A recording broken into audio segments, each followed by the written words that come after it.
my screen? Yep. All right. So the printed, this isn't the printed, this is the suggested amended version. The printed version is missing the position of children's librarian. If you recall last year's town meeting, September, when we were trimmed down because of COVID, the FinCom presented an amended salary classification plan on the floor that was different from what was printed in the book. That included the reference and adults service librarian position, which ultimately that was approved by town meeting. Like I said, unintentional administrative error was that vote replaced the children's librarian position.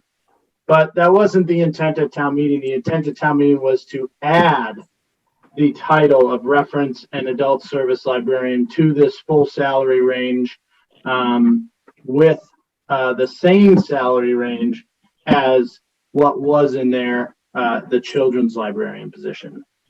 So when this year, because of that confusion, it wasn't included.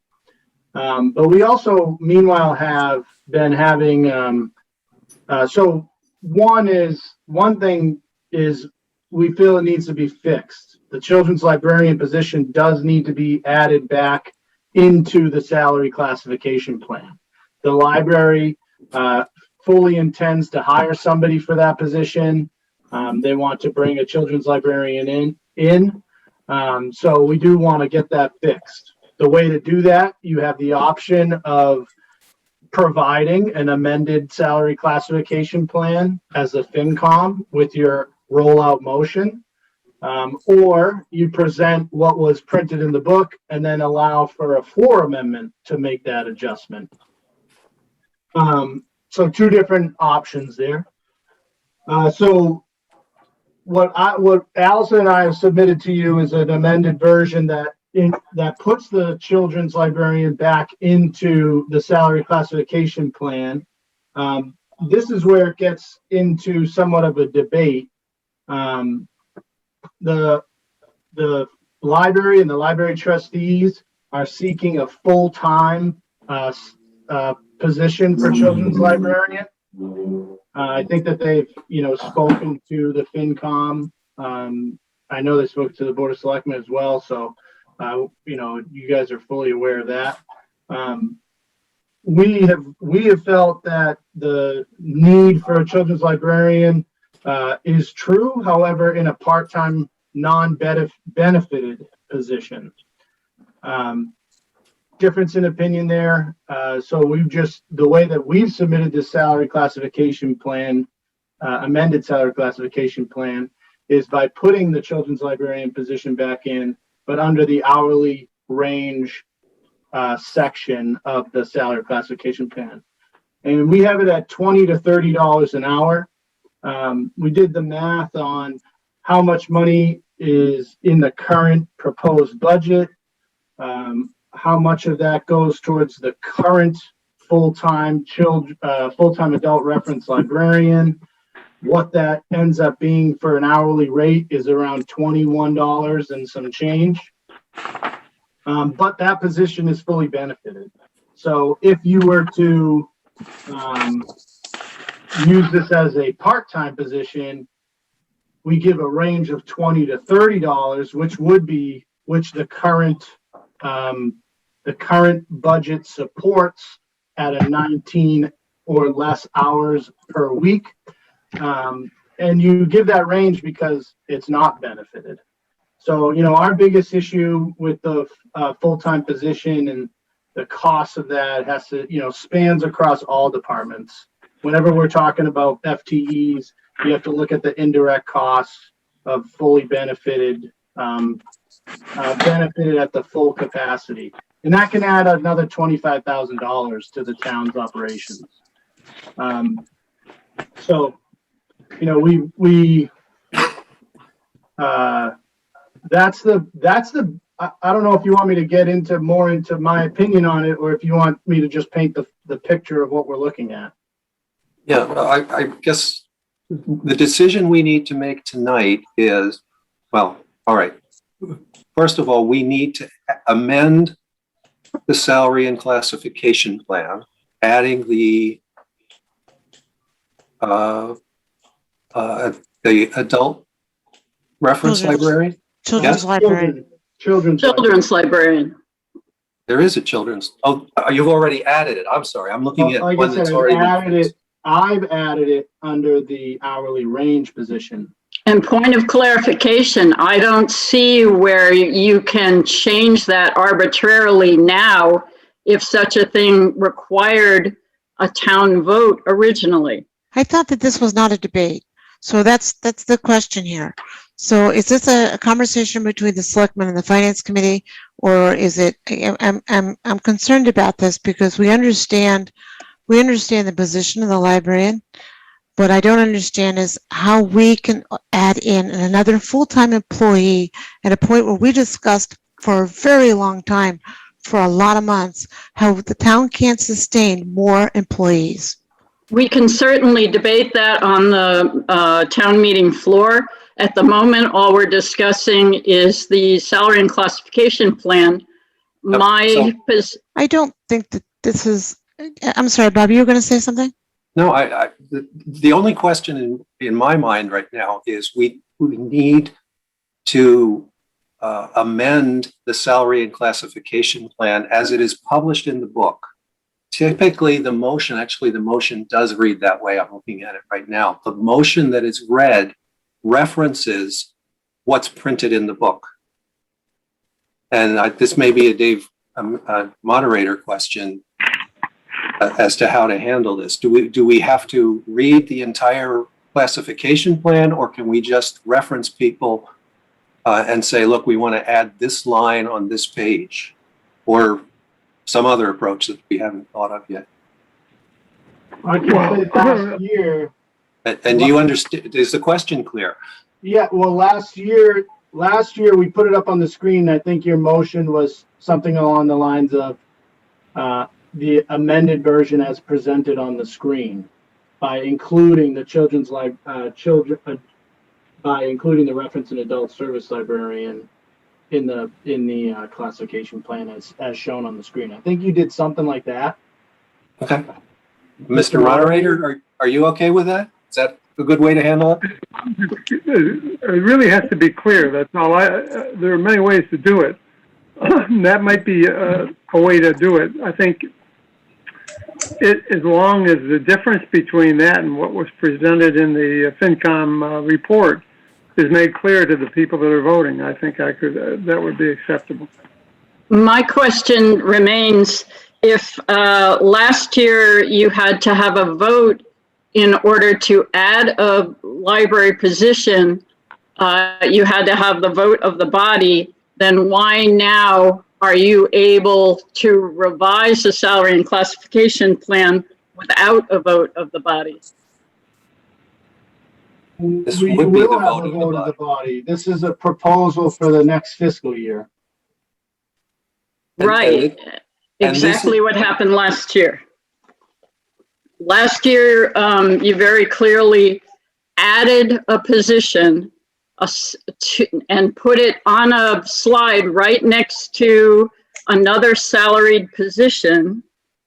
And now you're telling me that it's okay that you move a salaried position that has been on the books for 30 years, at least, that I've known of, and now you can move it to an hourly position? I'm confused. Well, ignoring the, setting aside the details, this salary classification plan is a proposal for the next fiscal year. So you have the ability to make changes to it on an annual basis, regardless of historical, information. Not my question. Your current, it doesn't, it wouldn't change what is currently in place for this fiscal year. That's correct, but that's not my question. you are trying to make a correction to an error on the salary and classification plan. You may make that correction to that printer error, but I would put to you that you cannot move that classification somewhere else. You're creating a new position without a town meeting vote. Well, you're proposing a new position for a town meeting vote. Yeah, I think that's a better way to say it. Yes, I can understand that. You can certainly propose something on the floor at town meeting. And we can discuss it there, but it sounded to me like you were getting ready to make that change right now. And that's where I had my question. Oh, I don't, so I'm trying to answer your question. If, you know, town engineer, just use a different position to try to help answer the question. If you had the Council on Aging coordinator that's currently in the salary range of 27,170 to 56,430, that is a mirrors what was voted on and approved last year for the current fiscal year that we're in. The salary classification plan that will be presented at town meeting is for next fiscal year. So you are allowed to propose changes for a town meeting vote that will go into effect starting July 1. All right, so you're telling me that you're going to propose those changes at town meeting for town vote, but you are not voting tonight to make those changes. Thank you, Bob. No, I think that was the whole intent of raising this, is that we vote tonight to make those changes or not make those changes, depending on how the vote comes out. The vote tonight is regarding the proposal. What is going to be proposed at town meeting? Gotcha. Thank you. And we're all in agreement. I think we're all in agreement that the children's librarian position needs to get added back in. The question is, does it get back in as a full-time salary position or a part-time hourly rated position? Hey, if I could ask a question, if both the salary classification and the hourly provide benefits, what's the need to make the change? Well, when you get put under the hourly rated, it's more likely that you are a part-time position. As long as you don't go over 19 hours, then you're not eligible for benefits, and that's really the key piece that. But when this change is made, will it provide benefits? What he is proposing is that they create a children's librarian position with an hourly wage that would not provide benefits. The Board of Trustees will be arguing on the floor that instead we should fulfill the position that has been on the books for 30 plus years, and that would be a salaried position. So we have two different positions on this. What's out there, what the selectmen have proposed right now, and what the Board of Trustees of the library has proposed. Thank you. Tony, can you define for me what are benefits? I guess I want to know whether that includes OPEB as well as benefits when you make that statement, because those are benefits during their employment. And it's my understanding, but I'm a rookie, that OPEB is post-employment or post-retirement expenses. Because even a part-timer that does not get benefits, they still get creditable service that goes toward retirement benefits. So the town's going to eat it either when they're on the payroll or when they're off the payroll. So my need is a definition of what benefits is. Well, so your retirement, I guess like actual retirement is paid for by the employee, right? So other post-employment benefits are those eligible retirees of health benefits, dental, other things like that. When I'm talking about benefited position, I'm talking about active employees that for health and dental and those benefits, those, max out. You don't know when someone comes in if they're going to be a single plan or a family plan. It could go as high, that cost, if maxed out, could be as high as $25,000. What about creditable time, though? If this part-time employee that stays under 20 hours, at the end of a full, whenever, they get 20 years of, or 20 hours, which is 1/2 FTE of creditable service towards some retirement plan? I'm assuming it's a librarian. I don't know what the retirement plan is, but it must work that way. I believe they would be, if they worked all those years and they were eligible for post-employment benefits, they'd get some portion of that, which would be a cost to the town, or a piece of that would be a cost to the town. But as far as like retirement goes, it's the employee that pays into retirement. And the amount of retirement that they get paid out once they retire on a monthly basis or a weekly basis is dependent on, how much you made, whether you're full-time or part-time. Yeah, there is a difference there, but that's not a cost or change to the town. Your retirement check. It's the post-employment benefits that might be, but. Right. Full benefit package could include, for a full-time position, above 20 hours a week, would be eligible for paid holidays, the ability to take paid sick days, so it's a full benefit package is what he's talking about, as well as the ability to participate if they choose in health benefit, dental benefit, and retirement benefit. All right. So FinCom, is this clear yet? So the piece one of this is, what do we do with the salary and classification plan? The Selectman Tony's approach is to add the children's librarian as a hourly position, presumably part-time without benefits. The librarian and the library trustees have indicated they will speak on town hall floor for a full-time position, full-time salaried position. Can I just clear one thing up there, Bob? Sure, please. I am not speaking on behalf of the selectmen. Okay. I'm speaking on behalf of myself as Okay. town administrator. All right. So that's So if you're looking for a motion, Bob, I make a motion that we follow Tony's recommendation. And then certainly we can discuss further. I'd love to hear what the selectmen have to say, but it's in order to move this along, if you're looking for a motion, I'm giving that. all right. Is there a second?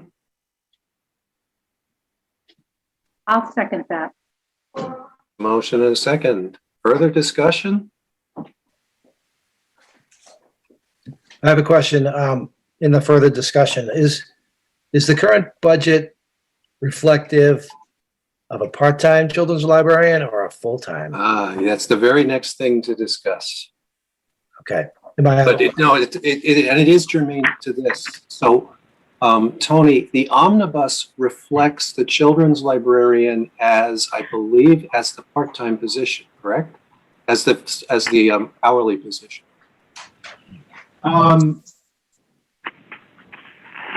Yes and no. The omnibus is, as far as like I can tell you this, the employee benefits portion of the omnibus has been calculated not including an additional full-time employee coming on with full benefits. So as far as employee benefits portion of the omnibus budget, it does not reflect it. But the library's budget couldn't, it kind of, it's voted as a salary line item that includes both the adult reference librarian and the children's librarian. So it's really just a matter of you have X total dollars for that position and how you break it down. All right. So let me ask it a different way. Will the omnibus change if we adopt the salary and classification plan with it as an hourly position? I'm not proposing a change to the omnibus budget. No. Okay. I'd actually have to look at the budget myself now that this is the first time I'm seeing a proposal to put a children's librarian at $20 to $30 hourly range. Frankly, this is the first time I've seen it. I'll be looking at the budget numbers to see if that supports it. I do know that the numbers as they are also cuts a minimum wage position by 2 hours weekly. All right. Did that answer the question, Dana? So I think it's clear what the positions are, and I think we need to get out. We've got about 65 things to deal with tonight. So I think that what we need to do is have the FinCom decide how to present this in a way that it's clear. And then I'm sure that the library trustees will also have some input to it. If it's going to change the omnibus article, though, it will probably be subject to the annual resolution that Judy Zahora will put forward at the beginning of the meeting. And that is, you'll have to identify where, if it's going to increase the cost, it'll have to be identified. So keep that in mind as well. So I think we really need to move on and spend some time on, I understand, I think we needed to bring this forward, especially since not everybody's aware of not only the addition or the correction of the omission of the children's librarian, but the different way that the wage and salary plan treats that position at this point. But I think we've got that clear now. So why don't we go back at the beginning and deal with Articles 1 through 3, and then move on to the rest. What do you think? Yeah, may I do one quick thing as well? Sure. While we have both the selectmen and the FinCom here, I wanted to share something that Jeff Lewis has prepared. He did a lot of analysis on the real estate taxes up at Northeastern. And he has a very detailed analysis, both prospectively going forward and retrospectively going backwards. There's a motion on the floor. Oh, that's right. We have to resolve the motion on the floor. You're right. Thank you, DeWitt. That motion is not for a full salaried equivalent. It is for an hourly equivalent. Correct. Yep. Correct.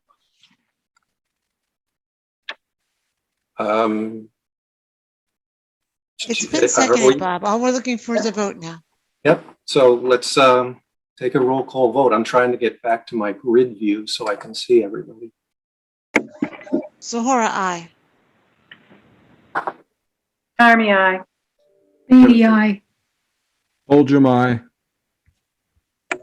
Anderson, aye. No. Brown, no. Lewis, aye. Jan? She and I. So that's 7-1. Passes. All right, the motion carries. So I just wanted to quickly present this. I'm not the host. Tony, may I share a screen quickly? Yeah, I'm trying to. Okay, try now. I know. Is there a particular article that this relates to, Bob? 22. What's that? 22. 22, okay. Maybe should we look at it then, or, Fine, we can hold until we get there, sure. All right. yeah, I think we ought to focus, the idea in the past is, most of this is pretty straightforward. Just look and see what the quantum of vote's gonna be and, see if anybody raises any issue. But if we can get through to 22 and then deal with 22, it would probably be a better way to do it rather than Okay. hopping Yep, around from that 4 to make- 22 to 1 to 3 to whatever. Yeah, that makes would perfect be my sense. preference anyway. Okay, let's go. Okey doke. So, Judy will read the proposition, that's been, read at every town meeting since the 80s. And, I don't see any reason, any trouble with that or any, issue to change it or anything like that. So, we'll go to Article 1, and this is, a transfer of, funds, and it's not based on any borrowing, so it's a straight majority vote. Article 2 is transfer money to pay for snow and ice. And I guess these numbers are right now, Tony? Yes. Yep. So, and that's again, transfer of funds, so it's a majority vote. Article 3 is a motion to pay for prior year's bills, and that takes a 4/5 majority. But those voting clickers that we have will be able to put that in good straight, and so hopefully we will be able to deal with that without too much difficulty. Article 4, I think the main issue is going to be what we just talked about. Yeah. I don't know of any other issues with that. Yeah, do we need to rewrite this motion to include the amendment that will be shown on the screen? Yeah, I'll work with town council on a reworked motion for that. Yeah, I think- Again, it's going to be is it going to be presented on the screen? Yeah. Yeah, I think right now the motion references the report and recommendations in specific pages, and obviously that's where the error is. If it's going to be shown on the screen, as the moderator indicated, the motion could simply be to approve what's been presented to town meeting. If there isn't a handout or some other way of providing it to individuals at town meeting ahead of time, if it's presented on the screen and it's clear, the motion could be to approve what has been presented to town meeting. Again, as long as the moderator said earlier, it's clear what has been changed. Okay. Yeah. So Bob, I'm sure can make that very clear, and we should be able to proceed. I don't know that, is there anything else being prepared for, to hand out to people? I don't see it.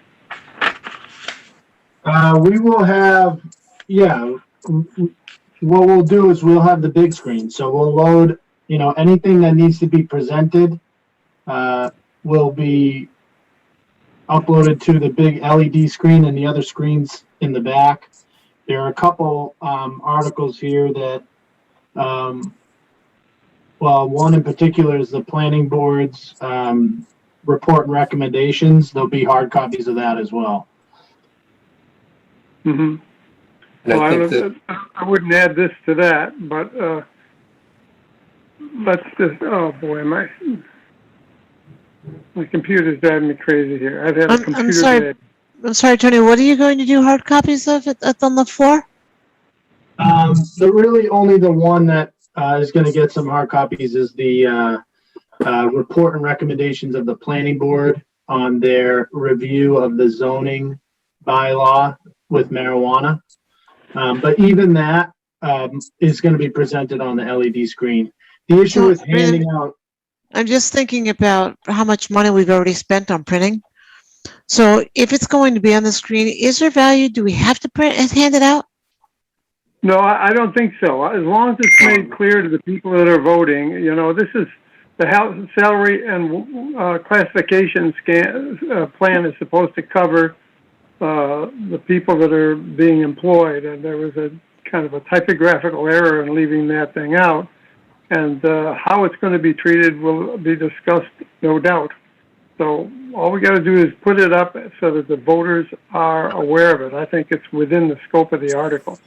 So I think you can do it. I was just wondering if anything else was being circulated in connection with other articles, then, there might be something, it might be worthwhile to put something on it. But I think at this point, it should be fine just to put it up and have it presented and have it voted on as presented on the screen.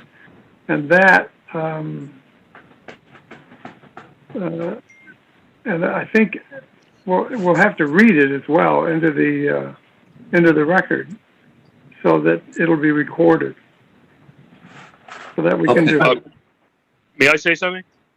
Just for everybody's information, the planning board is not planning, we'll talk about this later when we get to Article 30, but we're not planning to hand out our paper at the beginning of the meeting. Great. Okay. All right. So we're going to reword, we will reword the motion for Article 4. And it sounds like I need to make some sort of a comment saying we're adding this line here. I'll work with Mark. We'll update, I'll draft a motion for Mark to review, and then we'll make sure it gets incorporated in this document that you guys will have a hard copy of for town meeting. Sure. I think obviously the motion, all we're going to really be doing is, moving it as presented with the revision as addressed by the finance committee when it's presented. But yeah, Tony and I, we can put together a motion. Yeah. We need to make it clear to the voters what they're voting on. And Right. we also need to make it clear on the record what they're voting on. Right. So there should be some explanation in the motion, I think, as to change. But we can do that. Yeah, no, absolutely. Absolutely. We can mirror, we performed, as I mentioned earlier, Mr. Moderator, we did the same exact pattern last year with the adult reference librarian. So we can mirror the same motion and, for the record and for what people are doing, this year as well. Sure. So, yeah, if somebody could, when the motion is decided upon, email it to me, and they got to do it at, unfortunately, my phone is dead. Nobody can call me, nobody can text me, and the email that I've got that's functional may not be functional without my phone. So, but if you send it to me at dconlin@mccarter, MCCARTER.com, then I will make every effort to take a peek at it, and I'll look at it in the morning as well on Saturday morning. Yeah. I'll have a copy of all this for you Saturday morning. We can show it to you Saturday morning, or if you want to stop by the town hall tomorrow, we'll have it done by then. Okay, great. All right, that's a straight majority vote to approve the salary classification plan. Number 5 is compensation, setting the compensation levels for the selectmen, the constable, the assessors, and the town clerk. Again, it's a straight majority vote. Article 6 is the omnibus article. And we'll present it in the usual way with passes and non-passes. And this will also be governed by the motion that Judy makes at the beginning of the meeting, and it's also a straight majority vote. It's beautiful that these clickers make every vote a secret ballot, so we don't have to separate different articles depending upon whether they're approving salaries or approving expenditures or whatever. It takes care of itself, so that's a good thing. It's a gift. Dave, Yes, this is John. I have a quick question on just when I'm reading the omnibus, do I have to say dollars, or can I just read every number as a number? Do I have to? how do I, because some places there's a, there's a little hash that implies that it's dollars, and other places it's just a number. Can I just read numbers, or do I have to say dollars? Why don't you just at the beginning of it say that the numbers I'm going to read to you are dollars, not euros or yen or anything like that. Got it. They're Bitcoin. They're Bitcoin. Yeah, thank you. Okay, thank you. Bitcoin. Boy, I tell you, that would be expensive with Bitcoin. Holy. Thanks. Good. Are there any particular expected major brouhahas lurking in the omnibus article that we know of?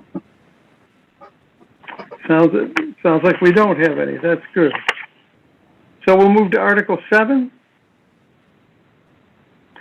Water and Sewer Enterprise, and again, this is a straight appropriation, so it's a straight majority vote. Article 8 is also a appropriation, so a majority vote for water and sewer equipment. And then Article 9 is appropriations as well. Be funded from rubbish department receipts, so that's a majority vote. Article 10, dealing with the compost area, is also a majority vote for appropriation. Article 11, recycling carts, is also appropriation, and that will be a straight up majority vote. And then Article 12, the recreation revolving accounts, that's a straight majority vote that we do often. 13, it's just an amendment of a bylaw, so that's a straight majority vote. Article 14 is an appropriation for other post-employment benefits, again, a straight majority vote. Article 15, and that's an appropriation from free cash, so that's a straight majority vote. Article 16 is an appropriation from free cash, majority vote. Article 17, this is a borrowing article, borrowing 350 grand. It's going to take a 2/3 vote, and we will be able to figure that out by the clickers. Article 18 is also a borrowing article for recreation, 2/3 vote. Sorry, Mr. Moderator, that's not for recreation. That should say for the police department capital. Oh, that's true. That's the two-way radio. You know, I remember when we got the radios they're using now, that was supposed to be the cat's pajamas, but apparently the cat's pajamas have gotten rather old. So here we are. Yeah, I noticed similarly, if we go back to Article 16 real briefly, just in the description, it says OPEB, and that should say paving. Next to the motion. All right. Well, Yeah, I think those are just the titles got carried over from somewhere else. yeah. Paving. Good. Paving is right. Okay, Article 19 is a new backhoe and a water sewer utility, and it's 112,000 appropriated to purchase it. So it's a straight majority vote. Article 20. 20 gets interesting. Yeah, it's a disposal of town-owned property, so it's 2/3 vote, right? Well, yeah. Well, what gets interesting here is just we have a motion and then we have alternative motions. So we have to discuss how this is going to proceed. And what's the feeling of the FinCom? Do you want to do it as one, or do you want to do it as two? I understand it changes the. I'm not sure I'm not sure the FinCom understands the issue. Yeah. Do you want me to take this, Mr. Moderator? Yes. Yeah, let's, Tony, could you take that one, please? Sure. Council confirmed that based on the original language that authorized the town to purchase the Coast Guard property, that it would only take a simple majority to authorize the Board of Selectmen to sell the Coast Guard property. It's the second part of this article that authorizes the town to borrow a sum of money that would require a 2/3 vote. So you can either motion them as one, and 1 2/3 vote would carry, or you can divide the question. And you can first discuss the authorization to sell, debate, and it would be a simple majority.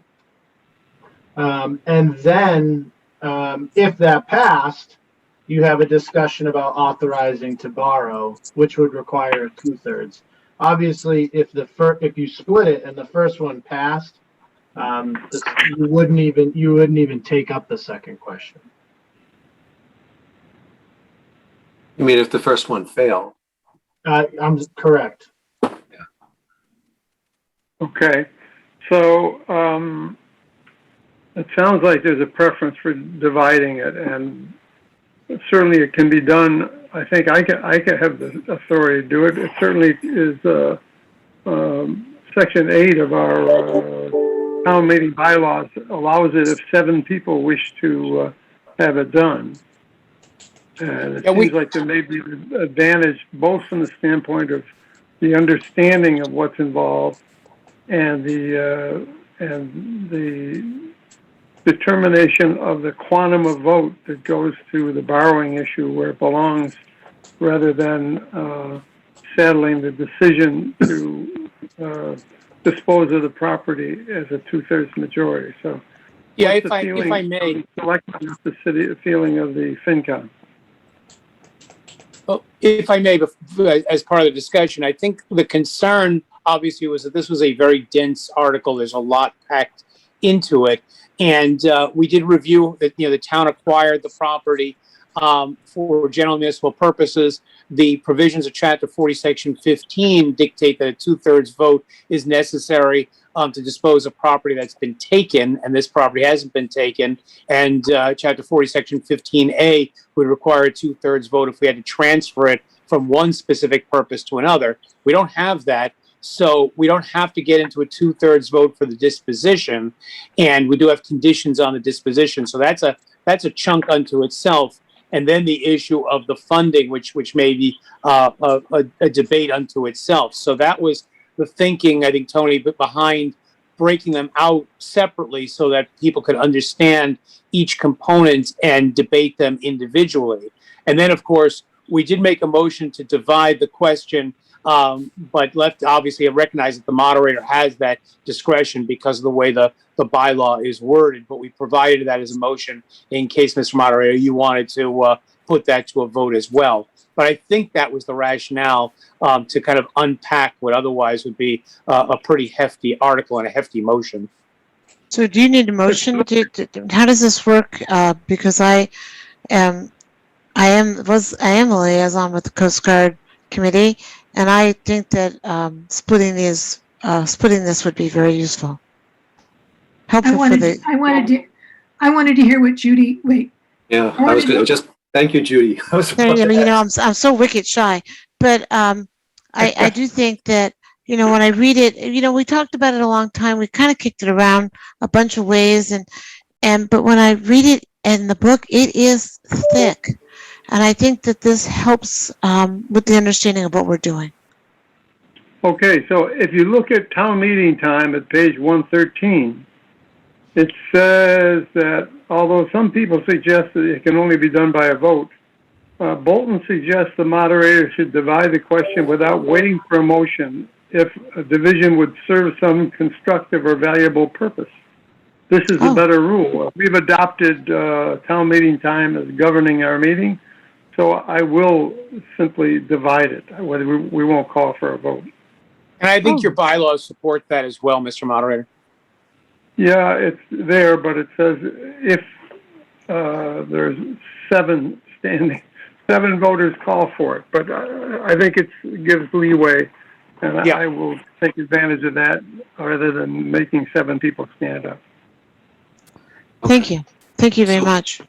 So procedurally, Dave, or Mr. Moderator, you will say we're going to divide this question, make perhaps a brief explanation, and then Judy would read the first half of the motion, and that would be voted, that would be discussed and voted. And then we would proceed to the second half of it. She would read that motion and that would be discussed and voted. That's right. Okay. Thank you. I also I spoke with Peter Garber, the chair of the Coast Guard Committee, and he said the same as Judy there. So they're on board with the division of the question as well. Yeah, Tony, I'm on the call, and yes, I will, agree with Judy. Thanks, Peter. Okay.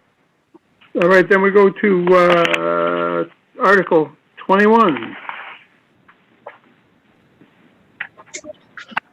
And 21 is also a divide the question type of thing, and they always make a motion, and I think they can go ahead with the motion. It's the way it's programmed. Now, who's going to be speaking? Let's see. Lots of people. Mr. Moderator, this is Lynn Spencer speaking. There you are, Lynn. How are you? I'm well, thank you. So glad to be here. I'm very glad to hear that, Lynn. And are you going to be handling most of the stuff that goes along with this? Well, I would like to do this in concert and cooperation with FinCom, but generally we actually make a brief presentation at the beginning of our articles. And as you know, we have some 20 articles. So I'm very mindful that both balancing the community's need to and desire to understand the nature of the articles against time is an issue. So I'd love to hear what others think about how this should be handled. That sounds like a good way. It's been the way it's been done in the past, although I must say in the past there have been times when the brief introduction has not been as brief as one would hope. Well, yes, Dave, I do appreciate that, and I take that in the spirit that it's offered. But it's a complicated situation here. Yeah, it is, and people need to know what the imposition of these things mean as to what they can do and what they can't do. But I think it can be fairly simply and quickly presented, and I have full trust in you to be able to do that, tell you the truth. Okay. It is also necessary. Oh, I'm sorry. I was just going to comment. It is because these are Community Preservation Act articles or motion sub-articles, and each one of them would essentially require a recommendation from the CPC. I think that that introductory statement would be important to provide for kind of that the overall recommendation. So Linda, Dana Sheehan, there's some low dollar amounts here in part of these sub-articles. Perhaps we could batch up some of those. They're further on. I think one is 41 cents. So maybe we can batch up some of those and save some time that way. I agree with you certainly on that, Dana.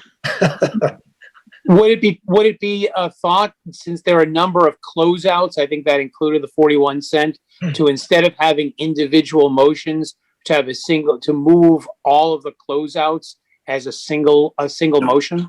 Yes, that's what they're suggesting. Right. Yeah, we could draft that, Tony. Okay, I'm just gonna make a note of it. Yeah. Sorry, those are housekeeping. Okay. And yes, we laugh about the 41 cents, but No, understood. Absolutely understood. It just seems that for housekeeping purposes, we could sweep them together. sure thing. Yep. So that's P, Q, R, S, and T. And you. Okay. Well, I'll be glad to look at that. Seems like it should be able to be done. I think so. All right, then the rest of these, so if we are divided, A is appropriation, majority vote. Did you, B is, Mr. Moderator? Sorry, Yeah. sorry to interrupt. Did you say that John will get up and move to subdivide, or you will choose to subdivide and there doesn't require a motion to do so? well, I think I hadn't planned on doing both of them, but I certainly could. Because we've done it since the committee has been put into vogue. So I can do it as a discretionary thing if you want. That'd be fine. And so we'll save somebody from getting up and getting down. I'll do that, sure. Okay. I'm sorry, Mr. Moderator, could you clarify just what that means? So our bylaw says a motion that is capable of division shall be divided if there's a vote of, well, let me read the thing instead of just thinking about it. I have it here, Mr. Moderator, if you'd like me to read it. If a motion is susceptible of division, it shall be divided and the question shall be put separately upon each part thereof, if 7 voters so request. But it also can be that way at the discretion of the moderator because of the portion of the town meeting time that I read to you from page 113 a little bit ago.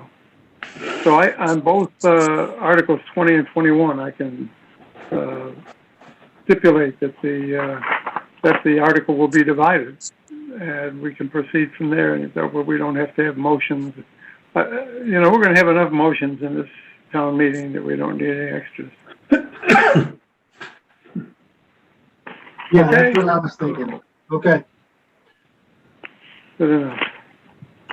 All right. Does that mean in effect that there won't be there won't be FinCom members getting up and making the motion for each individual article? No, it means there that there will be. It will be. Okay. Yes. It just means that there won't be somebody making a motion to divide. The moderator will divide the question, and then each of the sub motions will be brought forward individually. Okay. That's been our custom in the past. Thank you very much. Right. Yep. So,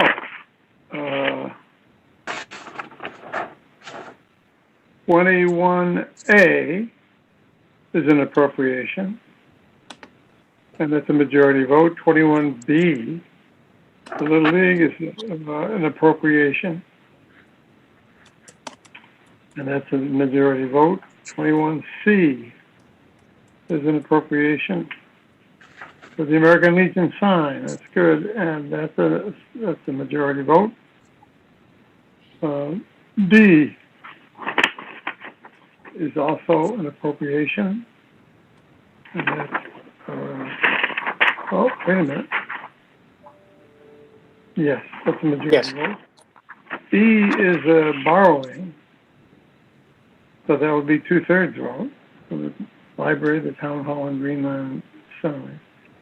Yes. And Hey, does anybody on the FinCom want to swap this motion with another one? Dana, what's the trouble? Quirk of personality. You know, I've heard you in action. You could do this with marbles in your mouth, man. And if you're serious, I'll read it. Judy, I would hold out for a first round draft pick in addition to.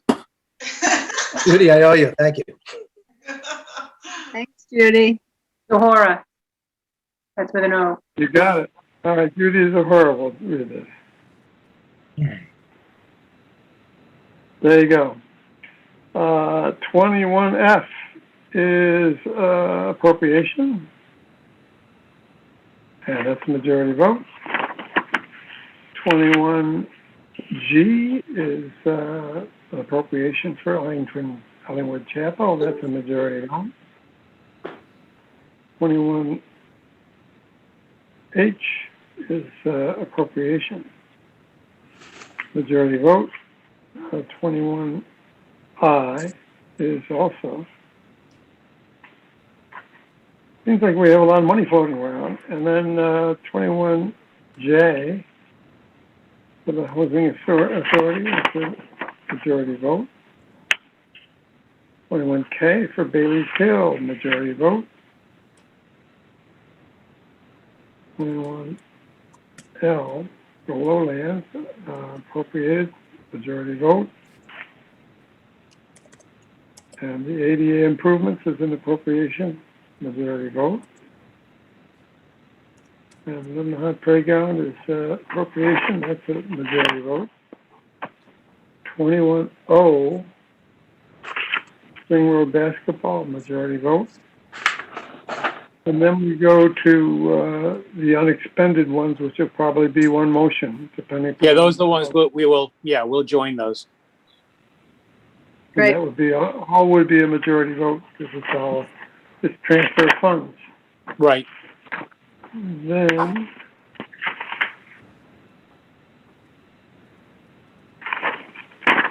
(21U), yeah, it's also set aside, that's a majority vote.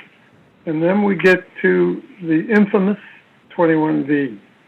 And here, I think Bob wanted to put something to show us. Well, Wait, isn't 21U a two-thirds vote? Is it? Barbara Who with said that? 1.5 million, aren't you? no, Oh, I'm that's sorry, I'm in the wrong article. Sorry. yeah. No, I'm looking at I the did article. I did the same thing, Jeff. Yeah, yeah. Yeah, sorry. Yeah, I've done it several times too. Stop myself. Okay, Barbara, you're going to take on 21V, and that's definitely a two-thirds vote. But Bob, did you want to show something that?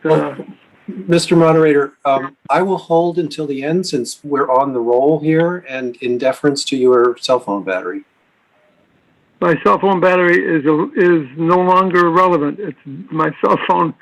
My IT folks recommended that I upgrade my software. So, and it said it was safe.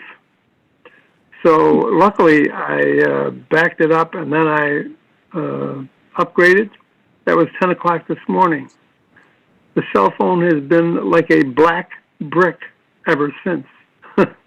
So the cell phone battery will not be an issue here. And I'm plugged in. But, yeah, if you want to do it later, that'd be fine. Maybe I don't know exactly what the substance is of that, but it relates to eminent domain issue. Yes. Yeah. It's really point of information. It's some new information that's that's been developed, and I wanted to share it with the selectmen and the rest of the FinCom. But for now, let's keep going through these and get this done. Okay, well, the issue is what's the quantum of vote, and certainly the borrowing of $1.5 million is two-thirds majority vote. And the next one, Article 22, is also the exercise of eminent domain, and that's a two-thirds vote. And then, so it'll get considerably more attention than what we just gave it, but those are the quantums of vote. Article 23 is borrowing, so that will be two-thirds majority as well. And Article 24 is just an approval. Let's see. General bylaw. Yeah, bylaw approval, so it's a majority vote. And then Article 25 is also bylaw amendment. Yes. Majority vote. And then Article 26 is bylaw as well. Bylaw, so that's a majority vote. And then 27 is a bylaw. It's an acceptance of general laws, so it would be a majority vote. 28 Formation of a committee is a majority vote. 29. Acceptance of a chapter of general laws is a majority vote. If I may, just before we pass by Article 29, you'll note that in the article itself, it quotes the statute essentially by saying the statutory rate may be not more than 3%. Obviously, the motion itself has to include the actual percentage. So it's stated as 3%, which is the maximum rate. I just want to make sure that was clear. Okay, that's clear. I think that's good. Thank you.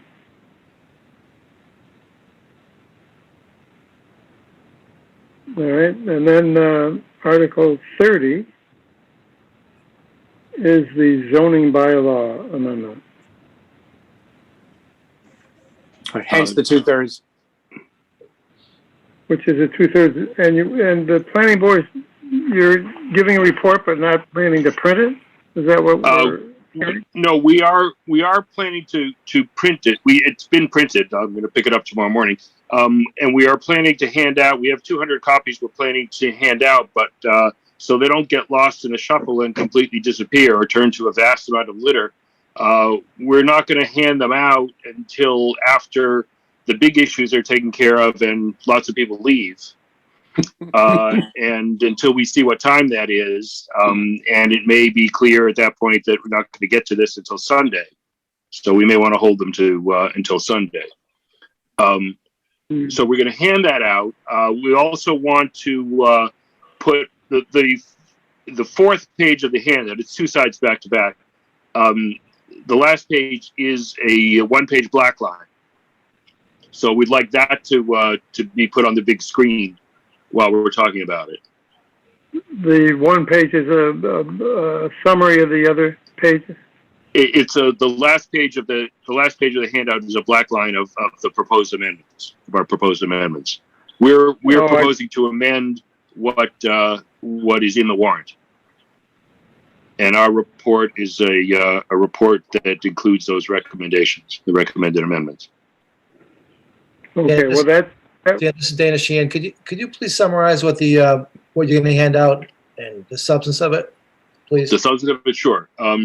If you look at the warrant proposal, which is printed on page 178 and 179, if I remember correctly, of the warrant book as printed, it's pretty bare bones, and we've recommended to beef it up a little bit. The first proposed amendment is simply removing a few words that where the original language would suggest that the marijuana establishments in town, and that includes retail, commercial other than retail, and medical marijuana treatment center, that those not be concentrated in any one area of town. We feel the opposite in the case of Nahant. In other towns that are bigger and have more business areas, we think it makes sense for any or all of these things to be in the central business district. We don't want to require them to be in the central business district, but we think it's appropriate to have them where there's high traffic and where they're visible and people can see what's going on. So we're proposing to delete the rule that they should not be in the central business district. Second amendment is language. Okay. This is the last sentence of page 178. Okay, 178. Deleting the last 14 words of page 178. Which is the chart? Sorry? That's the chart? Chart? No. I'm sorry. 178. Okay. 178. Not And do not become concentrated in any one area with the town of Nahant. Right. If they're concentrated in the central business district, we think that would be favorable rather than unfavorable. Can you see it on my screen? I don't think there's any place in Nahant that really fits, but I guess they have to have this in there. So, Right. That's right. That's right. The central business district is on the beach where the kids hang out. That's the best question. Well, everything's. On the I mean, screen? there's no distance from a beach. What's on the screen, what Tony's putting up on the screen, is the fourth page that we'd like to show during the consideration of this warrant item, which shows a black line of the changes. So you see in the first paragraph under purpose, section 14.01 purpose, it's the last line of that paragraph.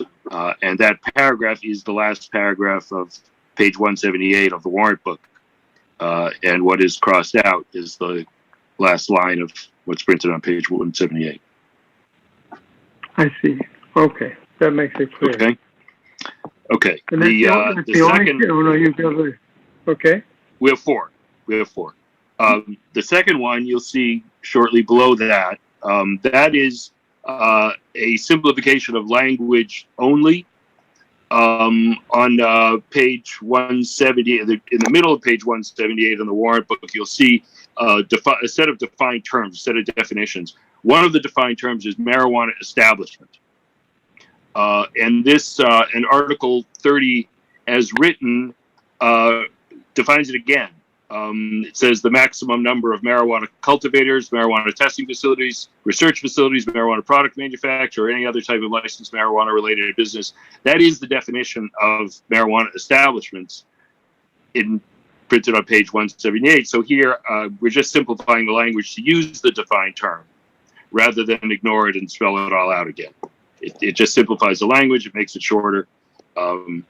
If the only possible difference in content is that it would remove any possible ambiguity about whether we intend the same meaning as marijuana establishments, or by not using the term we intend something else. So it's better on all accounts just to simplify that language. So that's our second amendment. Okay. The third amendment goes back to the point that the history of this arose very, very quickly. The selectmen approved this language. They sent it to the planning board. We were required statutorily to hold a hearing on it. But there's not much we can really do to amend this on the floor of town meeting and not get the Attorney General's office upset that we did too much to what was proposed and what had a hearing. So we thought that one way we could beef this up and provide more protection of the town is if we authorize the planning board to issue some regulations under the bylaw that is here being enacted until we get a chance to enact a more comprehensive bylaw. That we would get right to work. We would have it ready the next time there's a town meeting, whether it be a special town meeting or go till next year. We'd be ready. We'd beef it up, and that would be printed in the warrant. But in the meantime, we want to provide the town with some more protection, so we would authorize some regulations to accomplish that. And the Fourth Amendment is, if you look down to the table of uses, is to allow these establishments in B1 zones as proposed, but not in B2. We don't think the Valley School is a proper place for a marijuana dispensary. Sorry, could you What? repeat? I didn't understand what you just said. That we're amending. The planning board report amends the proposal in the warrant. Proposal in the warrant says that any of these establishments could take place could be set up in a B1 or a B2 zone. The planning board is recommending that we allow them in a B1 zone, but not in a B2 zone. The primary B2 zone at the moment is the Valley Road School building, and tucked off in a residential neighborhood, also near the beach. We didn't think that was a good place for a marijuana establishment. Again, we're looking to have this in a well-trafficked, visible location, and we think restricting it to B1 would be better. Dan, this is Dana Sheehan again. Hi. I don't see in here a reference to proximity to schools, right? Is it in the zoning districts? It's in state. It's in state law, and that's not something that that we understand we can modify by a bylaw. What is the state restrictions on distance to schools? I don't recall what. I think it's 500 feet. Okay, and then also the Valley Road School would not be an appropriate location for a marijuana establishment according to this bylaw? Yes, that's our view. That's right. That's in a B2 zone.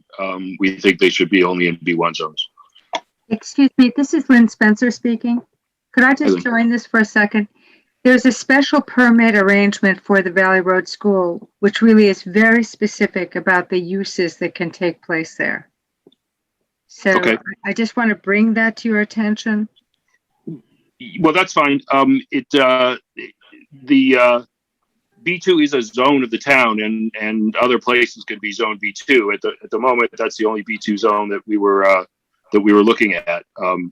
But Right. It's further conditioned by the special permit considerations.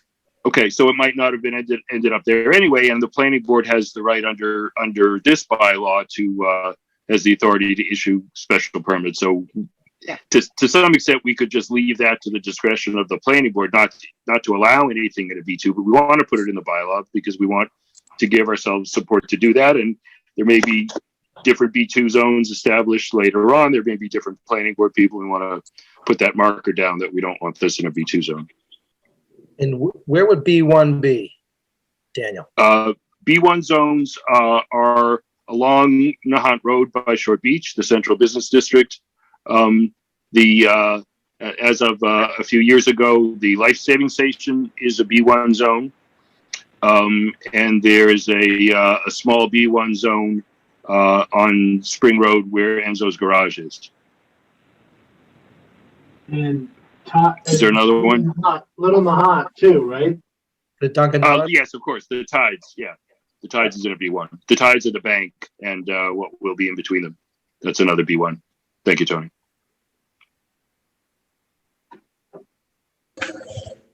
Where is the central business district? Road, I guess. Do we have a central business district? Well, we have a district, the central business district that we have an area of town that looked like a central business district to the people at the planning board in our discussion.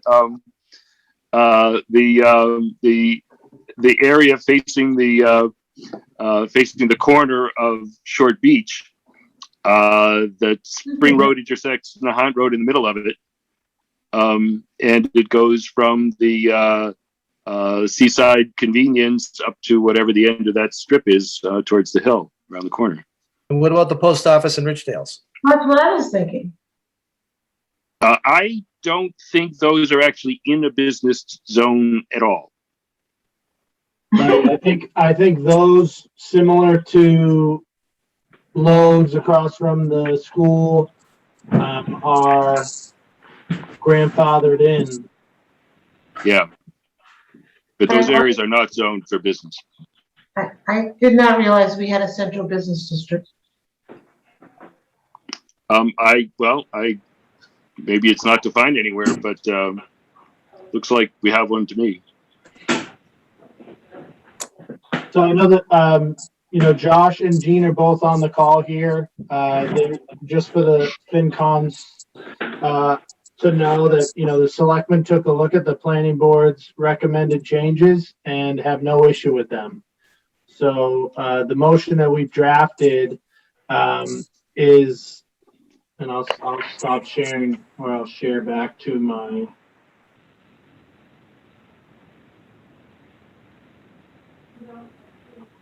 The motion that's drafted here is to include the amendments provided in the report and the recommendation of the planning board.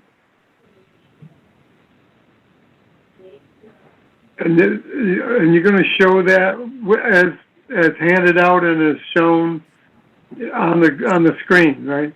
Right. I thought I would read the report. It's only 3 pages and explains the amendments. But if this is going to be treated as a friendly amendment, then maybe I don't need to. But then again, it's different than what's printed in the warrant, so people should have notice. On the town's website, this a link to the planning board report appears immediately below the link to the FinCom report, and immediately below the link to the warrant itself. I think you should. I think if Judy reads the motion as written here, and then it's seconded and goes into discussion, that's when you can get up and explain. We can throw it on the screen. You can read through your report, and then it goes. I would I think I'd recommend that he, I'll read the motion and you can throw it up on the screen, but please don't read the entire thing. Like brevity, right? Right. So I think he ought to do the report and show it up on the screen before you do the motion, Judy. Because you want to be able to refer to the amendments provided in the report and the recommendation of the planning board, and they'll know what you're talking about. So I think probably would be better to have him present the report. And usually on a zoning article, I would call for the report of the planning board before the motion was read, I think. You have to have a report and recommendation of the planning board for a zoning amendment anyway. Yeah, we haven't had 21 days since the hearing, so they have to have a report. Right, Yeah. right. So I think I usually call for the report before we get into the motion. So at least this time I think we should, because the motion actually refers to the report. So why don't we plan on that, okay? Right. So the sequence would be the moderator will call for the report, Dan Berman will get up and read it, and then Judy will make this motion. Can I add that we put up on the screen a map of where these establishments will be, because people are going to ask questions about it. And yeah, just a map showing where B1 is. So we don't. I mean, we took 15 minutes talking about it tonight. So just show it on the. I agree, Dana. All right. Great point. Yeah, they're going to want to know where they can get to. Oh, never mind. Don't go there, Mr. Moderator. It may be our only revenue stream. All right. You won't find anyone there. Sure. Yeah, Mr. Moderator, before we press on, I think there's going to be a similar situation with Article 20, the Coast Guard housing. Judy, do they not have a presentation they want to do and stuff that's going to go up on the Jumbotron? And yes, this is Pete Barba. Yes, I have prepared slides. So what's the orchestration of that? Does it happen before or after the motion? A little different than a zoning bylaw that requires a report and recommendation from the planning board. I think, I'm just throwing it out there. I think that Peter could present during the discussion portion of the motion for Coast Guard housing. That's exactly the way we do it, yes.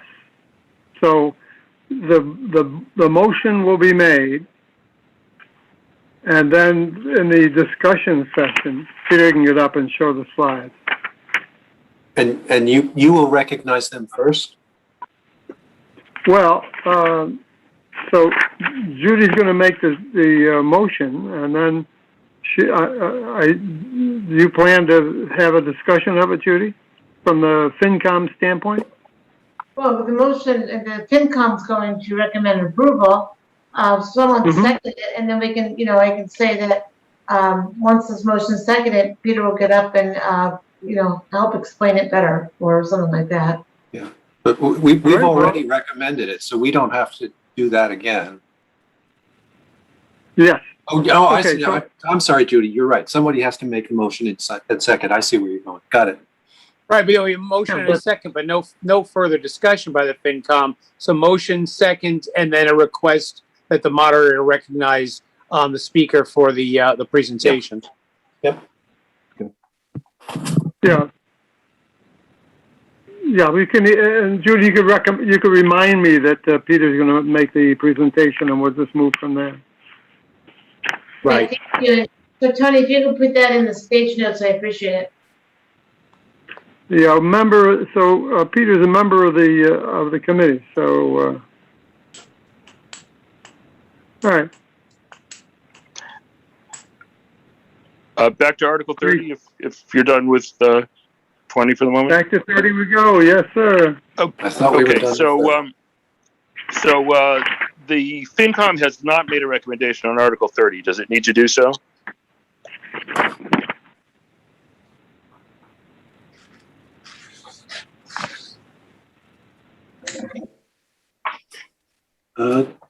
Why did we not? You deferred to us. No, you must not have the latest one. There's a motion. Oh, I don't have the latest one. The motion is. Judy, I move to the town to approve Article 30 as printed in Appendix 13 of the report and recommendations of the advisory, and to include the amendments provided in the report and recommendation of the planning board. So it's a recommendation. Okay. No, I was looking at the warrant as printed. Yeah, but no, he's right. We do not have a recommendation on Article 30. So that may be something we can either take up later this evening or Saturday morning. Mm-hmm. Well, that's up to you guys. That would be good. All right, can we move on to 31? It was a no recommendation, so we did take a vote to have no recommendation, right? Yeah, but it's no recommendation. But now you're looking at an amended. You're looking at an amended in a report. So The words in the book say it awaits the report of the town planning committee. So it's no recommendation pending a report from the town planning committee. Right. Perfect. Yeah. Which you received. Which we have now received. That, for anybody listening, that report and recommendation of the planning board is available on the town website. Go to the homepage. That's good, although a number of us are relatively computer declined. I'm actually computer without since 10 o'clock this morning, so it's pretty rough. So we have again we've printed up 200 copies of the report, and we're planning to hand them out when if it appears that we're going to get there on Saturday. We'll hand them out then. If not, then we'll hand them out as people enter on Sunday morning. We're also going to print out a QR code that people can scan on their phones and to get instantly a copy of the report on their phones when they come in. Okay, that's really clever. That's an excellent idea. That's really, really clever. Yeah, that'll help a lot. Good. Okay, 31 is a majority vote. Acceptance of the law, general law. 32 is amendment of a bylaw. Majority vote? No. Oh, no. That's acceptance of the general law, yeah. Well, this one, oh, go ahead, Julie. Well, I was going to say, we voted not to recommend this. And this motion says to reduce the rate of interest. But when we voted on this, well, the FinCom voted not to recommend it and to leave it at the 4%. That was our vote. So would the motion be to indefinitely postpone? Yes. Okay.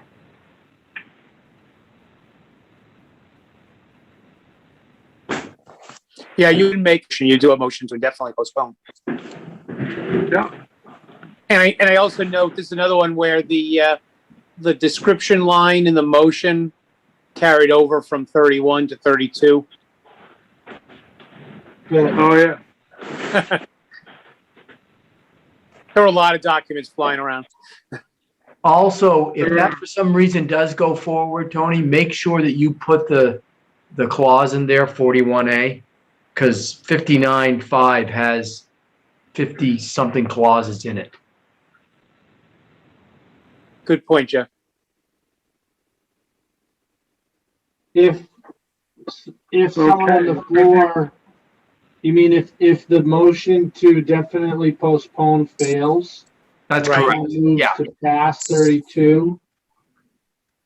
Well, you know what? I'm going to look at you, Mark, or Jeff, whoever's sitting there, and you guys can help us out at the time.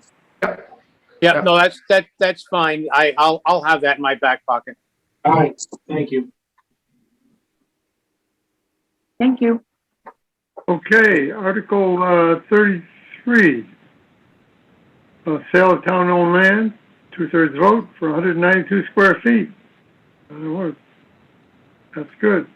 And then the discontinuation of that portion of Antigua Way is Article 34.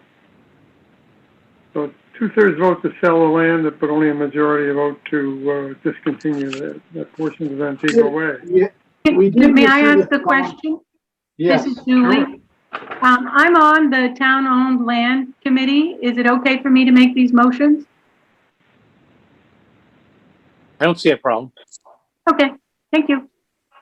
So these are obviously dependent articles. So obviously, what becomes interesting, Article 33, because the property is held by the Board of Selectmen for roadway purposes, we put in that transfer language that you'll see, and that's what triggers the 2/3 vote under Chapter 40, Section 15A. Plus, it's very possible that the town took that property way back for the roadway purposes. So that's the 2/3. That what we did is we put language in there that says that the town, it would be transferred from the Board of Selectmen for roadway purposes to the Board of Selectmen for that purpose and the purpose of disposition. That way, if Article 34, the discontinuance, fails, you're still holding it for roadway purposes. You also have the purpose of disposition, but obviously you wouldn't be acting on that if the road has not been discontinued. So you're still going to have the roadway purpose available to you. Just protects it protects your interests. One of my problems is that my computer is shutting down the visual of this, and so I don't know who it was that said that she, rather than Julie Tarmy, would be making the motion on these two articles. Who is it? I will be Julie? making the motion. Julie? I don't think that changed. Okay, good. All right. I just didn't recognize the voice, and I can't see anybody when they go to speak up. So, good. So it's Julie Tarmy. Good. Article 35, the tree bylaw. That's Julie as well. Yes. Okay. And that's a majority vote. Article 36, parking violations. That's rescinding the Mass Chapter 90 and accepting another version of Chapter 90. So that's Right, different majority ticketing vote. functions. Yep. Article 37 is Chapter 90 highways. Okay, majority vote. Article 38, the non-postable bags. That's also a majority vote. Are adding an article. Article 39.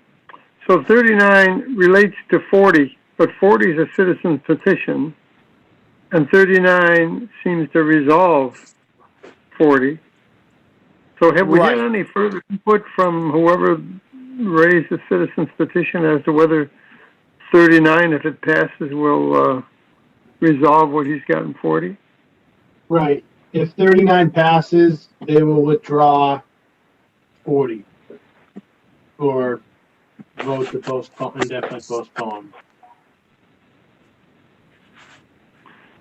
And he will be making the motion on 40, eh? She. Is she? Yes. Okay. And who is it? Am I going to have trouble finding out who's going to do that? It's Christine Licio. And no, I don't think you'll have any trouble. I'm sure she'll be probably the first in line to talk as on 39, and she'll identify herself. Okay. Good. I know Christine. All right, then. So both of these are involving borrowing, so they're both 2/3 majority. If 39, 39 is a 2/3 vote. If 39 fails and 40 is moved, it's only 2/3 if the mover does include the borrowing. Well, so the mover may not read this, may not use the thing as written. Do you know, Tony? Their intent would be to borrow, but we've been speaking together on both of these issues. So they are on board with Article 39. They're going to be speaking in favor of 39, and hopefully 39 passes. If it doesn't, then they may push for 40, but I don't see that being the case. They would be pushing for a borrowing because otherwise they'd have to identify $100,000 in the omnibus budget outside of the reserve fund, which would be tough to pull. So they'd probably be pushing for a borrowing, and it would be a 2/3. Okay, very good. Especially when the omnibus article has passed 4 hours before. Right. Maybe the day before. You guys are not optimistic. We can move along, There's a way, I can get an electric cattle prod or something going. I'm sure we can get this thing. It's all up to you, Mr. Moderator. It's all in your power. Well, power is in the eye of the beholder. And I was going to say when we were talking before about the day and how we're going to be some people in the tent and some people out of the tent, I almost said, some of you can't guarantee you're going to be in the tent, and there's some possibility of a passing shower. So you guys might want to think about bringing an umbrella along. But then I thought back to the day many, many years ago when I was on the FinCom, and I got up and spoke against a project that was near and dear to some rather prominent lady's heart. And she proceeded to march up to the FinCom table and try to hit me with her umbrella. So I had to run out and buy an umbrella-proof vest to wear for the meetings. But so I didn't mention it, so I'm not going to mention it. But you never know if things get rough. We don't want umbrellas flying around, So. May we borrow your umbrella-proof vest? Should we need it? I should have dedicated it to the FinCom when I moved to a different position, I suppose, eh? All right, Article 41. Repeal the Wetlands Protection Bylaw. And this is a citizen's petition, and we don't know what the motion will be, but it's going to take a 2/3 vote because it's a No, that should repealing? be a simple majority, Tony. Yeah. Because it's a general bylaw, so repealing a general bylaw would be a simple majority. But yeah, we don't, obviously at this point, we're not making the motion for them. Right. And then Article 42, keeping a number of animals for residents. And that's pets or others. There are those who might argue that what's that? Dan Scripp is on the call. I know Peter Barber's on the call as well. Maybe you can speak a little to this. There is a zoning element as written that may be this may be amended on the floor because obviously the zoning portion of this citizen petition hasn't been reviewed by the planning board yet. Dan? That's true. That's true, Tony. Peter Barb and I have worked through this, and we've called out the zoning portions of this, and we have drafted a much slimmer, more direct version of this bylaw. The only question that we actually have posed to Dave on one of his emails somewhere, Dave Conlon, on one of his emails somewhere, is whether Peter should move to accept the bylaw as printed in the warrant and then entertain a friendly amendment to have it modified, or whether to move to adopt a already changed article. I'm sorry, general bylaw that already exists. So, given that this particular citizen petition does not include the magic words or to take other action similar there too, we're kind of concerned about changing language before a vote is on the floor. But that really is Dave's call, I think. So, Dave, there is an email to you a few days ago. We can resend it. Okay, please do. There's no. Send it to me at dconlin@mccarter.com. Okay, if you would. I'll resend it to you tonight.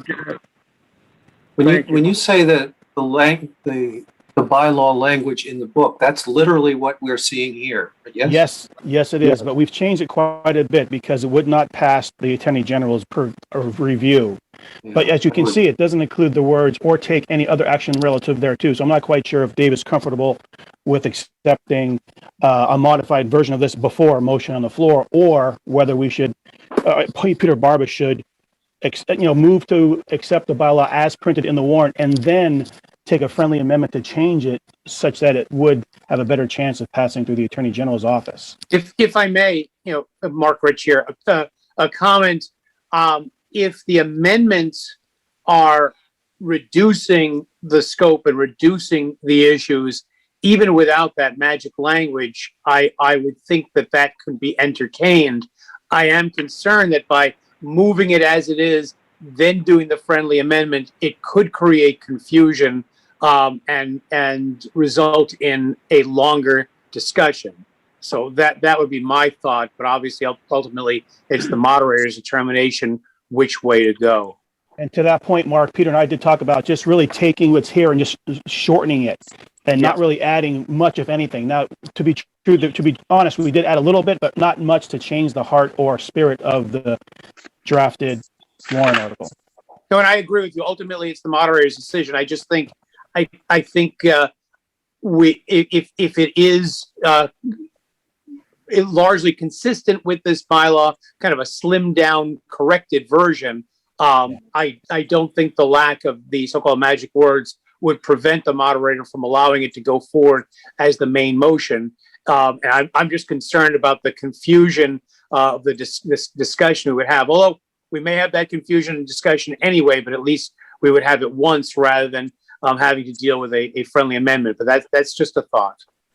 Okay, Mr. Moderator. I tend to agree with you, but I'd like to see the actual language first. But I think the other thing is I think it makes it more difficult and more easy to attack it if you have something wrong with it and you move it as is and then attempt to amend it. Agree. So yeah. My feeling is it probably would be better to present it in its amended form. But on the other hand, it's also rather complicated. Yeah. So I'd like to take a look at what the amendment's about and deal with it from there. That seems fair. I'm a little uncomfortable with entertaining a motion that is violative of all our bylaws and state law. I think as from the zoning perspective, now this is, we've not discussed this at the planning board, so I'm speaking for myself here. This is not, it's not a legal petition because it has not been before the planning board for a hearing. And is it the job of town meeting, of the moderator, to make sure that it doesn't pass, it isn't considered, or is town meeting free to pass something that can't be legally applied? Well, in response to that, Abe, what could happen, obviously, and I think that's a good perspective, because if you move it as it's written, you're putting on the floor something that there's a concern that has a significant flaw.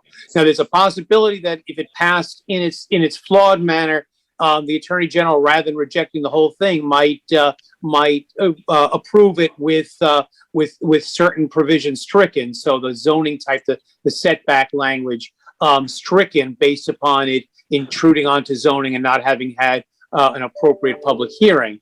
But it puts on the floor, as just stated, a flawed bylaw when in fact you have a correction that would allow town meeting to debate and discuss on the floor something that at least council and the town would be comfortable would pass muster with the Attorney General. So I kind of wonder why it would be, I think, a disservice to town meeting. And again, I agree with the moderator. We should see it. I haven't seen it, and the moderator hasn't seen it. But I'm trusting that the corrections are good ones.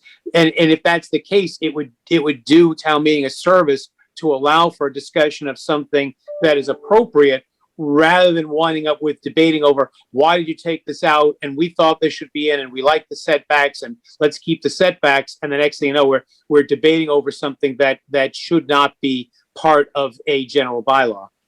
Dan or Mark, do you know of any neighboring communities that have such a bylaw? We've seen them, this Mark Rich. We have seen bylaws that regulate animals from a number of perspectives, and I see. Usually, again, if you're dealing with a general bylaw, you're not going to be dealing with issues like setbacks. I mean, I can see the Attorney General having a head scratcher over that, and I do think ultimately that language would probably come into question. But yeah, we have seen animal control and horse bylaw, a lot of horse and stabling bylaws. Gene, we've also seen a lot of these regulating the same way, Board of Health regulations. Yes. Which doesn't require you to go to town meeting. Okay. Well, I'm still not entirely comfortable without seeing what the changes are going to be, and I would hope that if you would show the changes to town council, and if the changes are also questionable on legality. Well, Dan has seen them.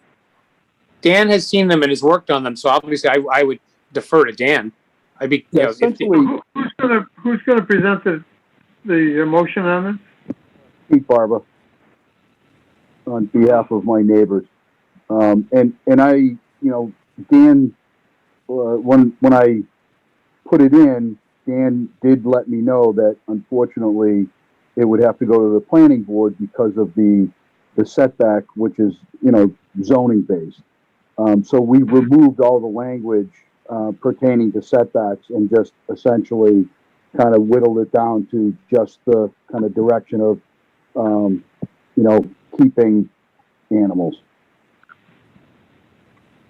All right, well, if somebody could give me the revised thing, I can take a look at it and, Saturday, you have budget on your plate for tonight. Yeah. And I have seen what I understand to be the final language. And again, just speaking for myself, this hasn't come before the planning board. I'm comfortable with it from that perspective as well. that it's no longer a zoning issue. Correct. And it sounds like that was Dan's effort to trim that down, and then it becomes something that's viable before town meeting. We hope for it. Dave, what's your new address at McCarter? dconlin@mccarter.com. Thank you. In my fourth week now, and I'm still enthusiastic. A great big bunch of people. So, okay, well, we'll take a look at that, and I think Article 43 is going to be much less of a problem.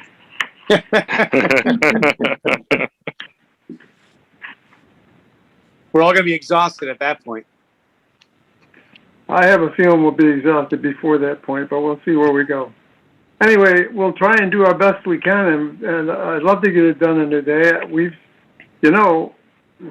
you get on a roll, sometimes these things can go pretty quick, and this voting system quickens things as well. When you're thinking about how far we can get, we don't have to appoint tellers and run them up for the omnibus article, or where you need to have secret ballots and all that stuff. It's all taken care of. So I think there may be a chance we could squeeze this through. Who knows? Well, 2/3 votes will go much quicker. What's that? 2/3 votes will go much quicker. Yeah, although I've had pretty good luck with 2/3 votes. Luckily, if you get a unanimous vote. Mr. Moderator, when you guys were going back and forth about whether you needed to vote to divide a question, you had said something about unless there's something contrary to the local bylaw, but then the local bylaw says it requires 7 people. Yeah, the bylaw itself talks about dividing a question. It says if a motion is susceptible of division, it shall be divided, and the question shall be put separately upon each part thereof, if 7 voters so request. So right, and this is different. This is different than the other situation where the town meeting time says, in the absence of a bylaw to the contrary, the moderator can do this. In this case, and in that case, we have a bylaw that called for a vote. So in this case, we have a bylaw that calls for a vote, but you also have the section of the town meeting time that says the better thing is for the moderator to have the discretion to make a division if he wishes. And so I think it's my discretion. And we'll see. If we have to take it to the Supreme Court, we'll find out the hard way, maybe. But I'd be very surprised if anybody rises to challenge your exercise of that discretion. Well, we have ways of dealing with people like that anyway, so it'll be all right. I look forward to seeing that. Well, I only asked the only one that I was nervous about was Coast Guard, because when you deal with the borrowing, and then you go to bond counsel, sometimes they run you through the procedure. They run you through all those questions of procedure to make sure you did all that correctly. So that's the only reason I asked. I don't think Okay, I don't think bond counsel will be concerned about dividing a question as long as all the aspects of the question are properly acted upon. Okay. Yeah. Really, as it's presented as A and B, so I mean, it's really the motions almost present themselves as divided. So I think that nobody's going to be fooled or hurt or put off by the actual physical dividing. I think in that case. Yes, I agree. But we'll see. You never know. If anybody objects, we'll have to deal with it. But I think that's the way. And the same is true. Now, is there any rumor afoot on what people, I keep hearing that people are going to try and take things out of order. Is there, I think we talked about that. And I'm a little concerned, sometimes people do that for more or less nefarious reasons. And if that were the case, I might do that 2/3 or something like that, or talk against it even. I don't talk about against or for any substantive things, but procedural things I think I can argue about. But has anybody heard about any plans to do anything? I mean, No, I've only heard, but I haven't heard any plans. okay, well, we'll And see I what would be happens. against that as well. I do think, Mr. Moderator, you would have the discretion to reject such a motion especially if you think it's for nefarious purposes. But if you feel that it is not appropriate, I think that's a rule of order within your discretion. Yeah, it may well be. Or there are other ways of dealing with it. We could put it off.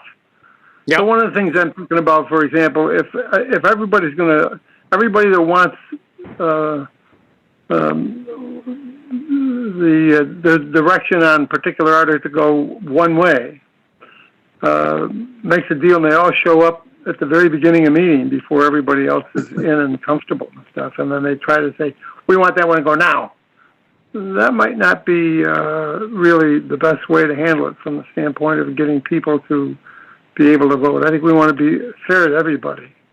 But I think the other thing is everybody got a chance to come to town meeting and do their duty, and they ought to be doing that. So hopefully they're not going to just show up for one article and not do the kind of work that we have to do to keep the town going. That's really the most important part of town meeting, is to make sure that we get all the legislative aspects of life in this town taken care of for the year. And that's everybody's duty, I think. So anyway, it'll be interesting to see what happens. I think we're going to have a very interesting day. And I can't believe how well Tony and the folks at Town Hall have worked to get this set up to run. Oh, I had a couple of questions. So,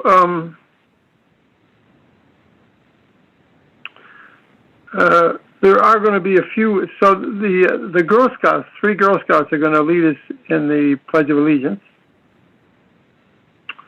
and we are going to have a couple of scholarship winners. I think the selectmen have the Charles Kelly Scholarship. Is that right? That's correct. And the American Legion is going to present a scholarship as well. So we'll have a couple of scholarship winners that are not voters to come in at least the beginning of the meeting and hopefully wander off. And I guess that's the only other thing. I actually have another thing for you, Mr. Moderator, just to keep you aware. The wetlands bylaw citizen petition article. Yeah. The previous town meeting before September's actually created a study committee on that question, and the charge was for that committee to make a report at the next town meeting. That report is included in the warrant book, and Vi Paddock is the chairperson and requested that we present that report when the citizen petition article comes up. So I'll have it prepared to be loaded on the screen as part of that discussion. So that was last year. I thought that was 2 years ago. It was 2 years ago, but last year's town meeting was trimmed down. Yeah. So the citizen petition wasn't included, so the report wasn't included. Where is the report in the book? Do you know offhand? It is, I think, 183.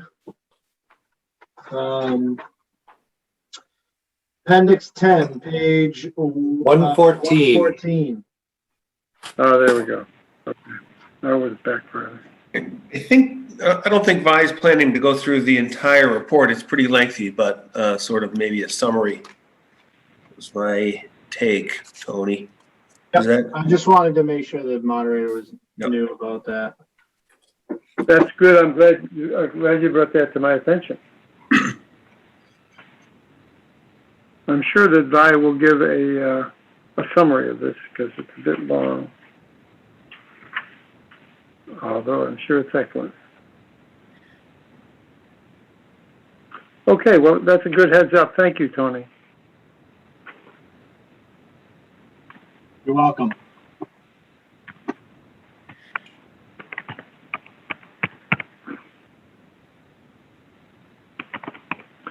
Okay, well, I think we've gotten through most of the stuff. Is there anything else that anybody wants to raise?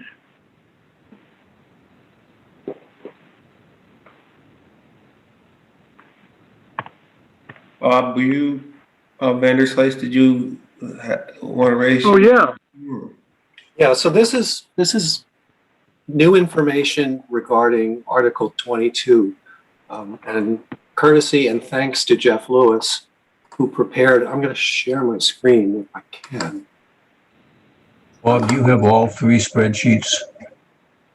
I just have the one that, I have this one that you are now seeing, or should be seeing. You see it? You got it? So, and Jeff, I'm going to turn this over to you in just a second, but just as a way of introduction, what Jeff did was a detailed analysis of real estate taxes or property taxes that if Northeastern were a taxpayer, what they should have paid historically from whatever it is, 1965 or so, to the present, and prospectively from now out into the future, assuming their building proceeds. And Jeff, I'll let you kind of run the details here, but I think these are the key numbers over here. He's calculated a pilot using the same kind of a methodology that Boston uses to calculate a pilot, which is the full property tax basically reduced by half.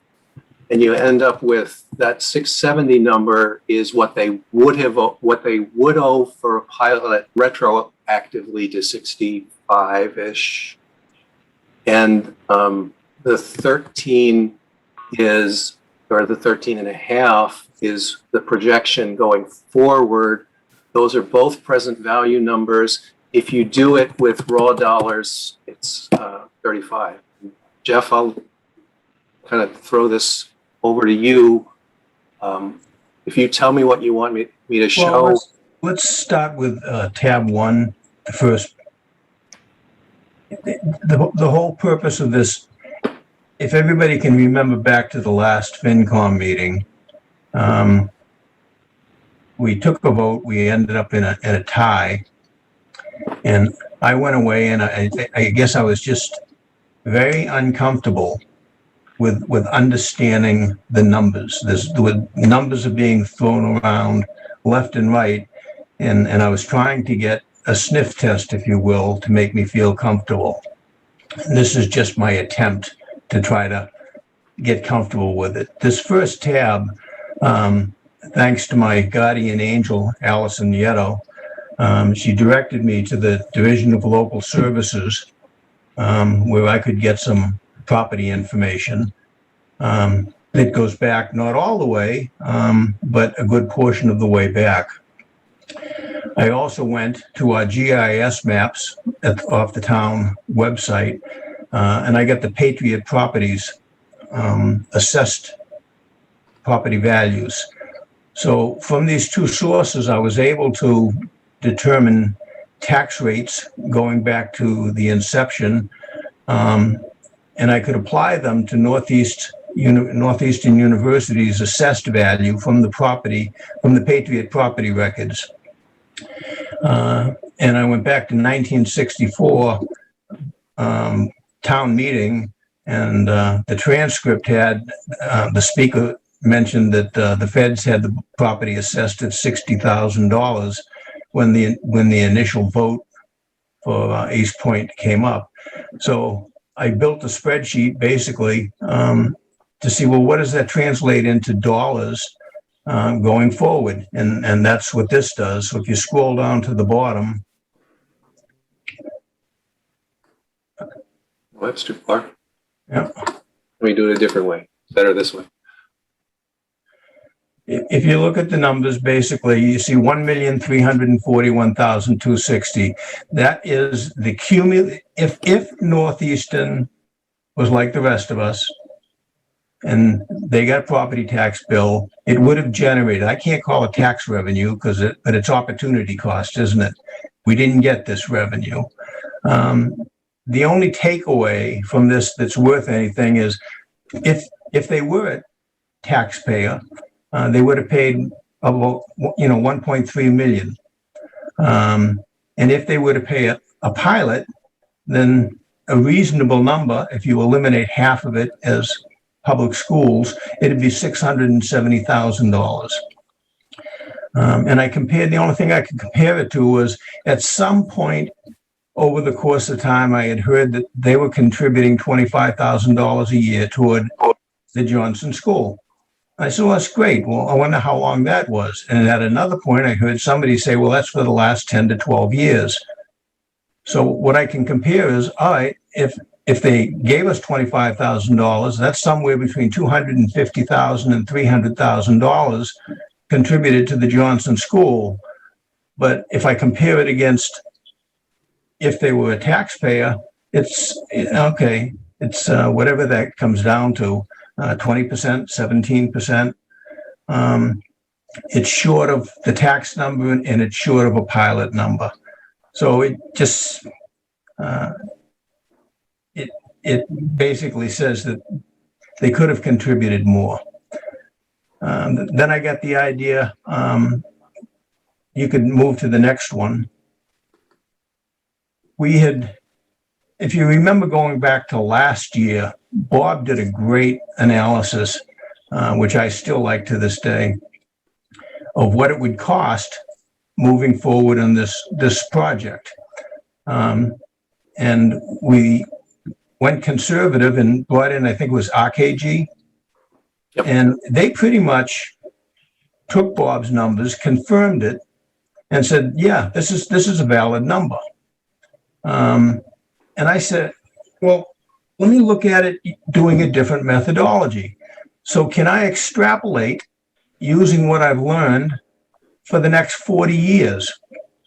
So I developed a spreadsheet again, going forward. We know what property assessments did over the first 50 some odd years. We extrapolated forward. We know what the EQVs were. We have that from Division of Local Services. And I know that at the end of fiscal year 23, I made a guess. I have no idea what the number is, but I guessed that they were going to build a $20 million facility. Now, I've heard all kinds of numbers. So I built, if you can scroll down to the bottom, Bob, I built a little box so that and I said, well, I'm going to plug in $20 million. And I just did that to see, well, what happens to these numbers?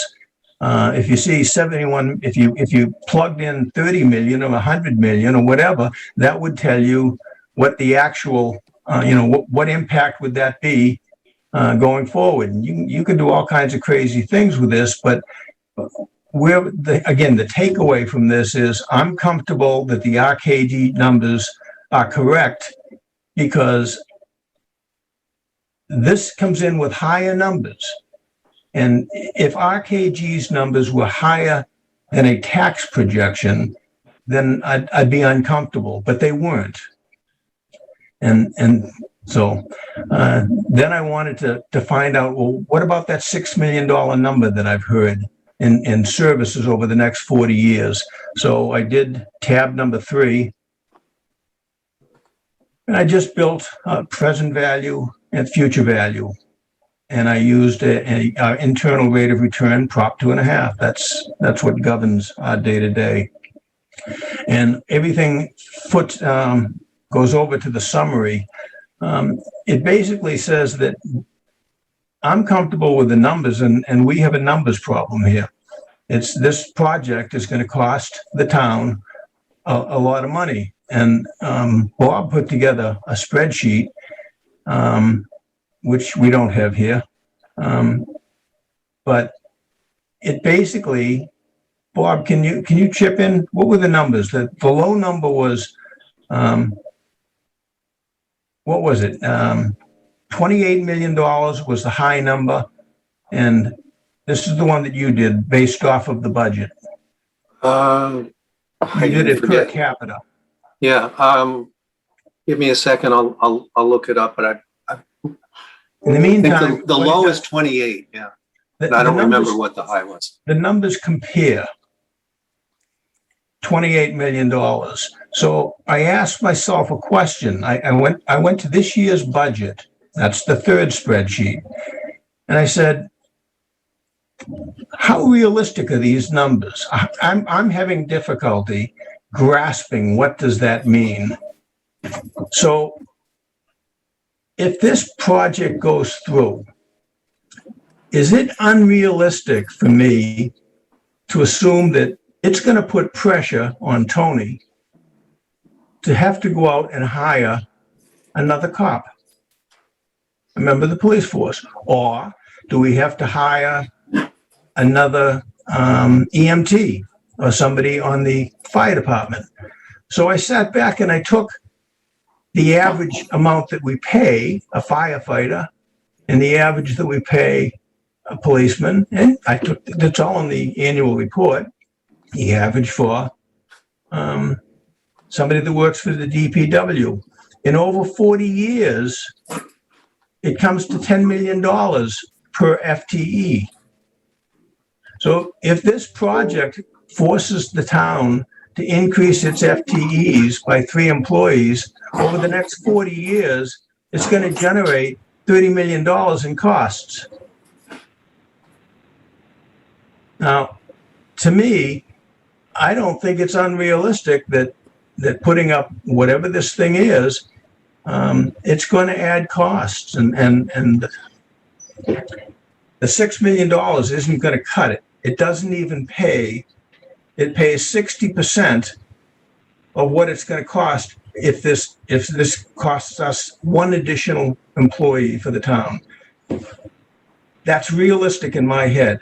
I can sit back and I can understand that those RKG numbers, they're real. I don't question them anymore. I don't have a doubt that it's going to cost this town money, and it's going to put a strain on the finances of this town. That's the long and the short of it. So Jeff, are you going to make this presentation? I hadn't planned on it. This, to be honest, is that Gene? Yes, it is.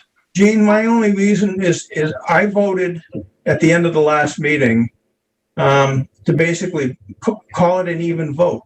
No, don't vote pro, don't vote con. But I didn't feel comfortable with the numbers. And I'm looking at the numbers, and if I would vote, if I had it to do again, I would vote for eminent domain, because not because of, I don't know, whatever the politically correct thing to do, but I'm concerned about the financial impact on this town. Big time concerned. Well, Jeff, I ask you. Jeff, wait a second. I would like to move that we vote, that the FinCom vote to move to recommend the authorization of eminent domain. I find these figures very powerful, Jeff. I know what kind of research you do. And this is a new dimension. We promised the town that we would continue to deliberate, that's in the warrant. And this, to me, is exactly what continuing to deliberate means. And now we have new information, which I trust. I second that. Excuse me? I second that. Okay, we have a motion. We have a motion. I would have seconded it too, because I agree with Jeff, and I know how much he reads and he understands and he searches for the answers. And this is based on one building. If you give a mouse a cookie, he's going to want some milk. If we allow Northeastern to build, there is nothing to stop them from building again, putting 2, which will possibly double the cost to the town at that point. I think, Julie, I'm not certain. Listen, I think that what's done here is amazing. And I appreciate what Barb said specifically. We said we were going to deliberate more, and this gives us information we didn't have. Absolutely. So I said why I second it. And Hold Julie, on. I'd like to say something here. I know people really love what's being presented. However, there's a process issue. why is that? There's Why is nothing on the that? agenda that we're gonna vote on these. Revote something we've already voted on 5 times. How can we possibly do that at this time based My on, understanding is that in a new based on meeting, something that has not been studied beyond Jeff? Dana, Oh, my understanding is that in a new meeting with new information, that we can vote. So Again. based on a 10 or 15-minute presentation, we're gonna change, This you is know, a finance the whole view of it? I think we can vote again, absolutely. I mean, there's nothing in the procedure. The procedure says you can bring up a motion at any subsequent meeting, and I don't know, is the moderator still with us? And It's a finance meeting, of course we can. The moderator is here, but the moderator has nothing to say about the no, not procedure, about the FinCom. Ah, okay. I don't, so I point you folks, but I don't govern how you run. I don't have anything to really do with that. You have to establish your own rules and work on it that way. So I wouldn't have an input on that, sorry to say. All right. But, according to Robert's rules, you may bring up a motion at any subsequent meeting to revisit a prior. So I don't think there's a procedural question, but there's certainly floor is open for debate on this. I mean, seriously, Well, it wasn't this is a actually done. question of credibility. How can we, how can we bring this up at this time of night, a couple days before the meeting? Nobody has had time to study this. And we know that there's a lot of excitement, but aren't we analysts? Don't we have some time to look at this and to consider this? I know people have made up their mind already, but I know, and I respect what Jeff has done here, but I have had no time to review this. Does anybody else have any kind of qualms about that? I'm talking to the FinCom. I don't think that this is an appropriate voting 2 days before the annual town meeting. Well, the number of days before town meeting, we vote things on Saturday morning, typically. Typically. Actually, we are going to vote things on Saturday morning. We And talked you're about changing that. a recommendation. I don't think that it hasn't been on the agenda or anything. Well, Hey, We have a motion Jeff. in a second. Hey, Jeff. Hello? It's Gene again. Yes, sir. I think regardless of how this goes, I think if you're confident in those numbers, that you owe it to the town, or we owe it to the town, to have them see them and make their own decisions. Right. I gave them to my 2 bosses. Mr. Chairman, if I may ask a question, this is You Jeff may. Blake. Yeah. I think one of the previous speakers had indicated that it wasn't, you're right, Robert's rules, you can reconsider any vote, and we've already opined that. But I don't know what the open meeting law agenda said you were going to do here tonight. Because if there were going to be a reconsideration or even votes to be taken, I'd really like to see the agenda before I opine, but there may be an issue with that. All right. So I will It's not call it on up. the agenda. As I recall, the agenda says something like review of motions and articles. It says, I can read it to you now. Go ahead. Review and discuss motion assignments. Nothing about voting on the articles. Well, in that case, we voted earlier today on something that maybe we shouldn't have done that. that's right, we did. We did.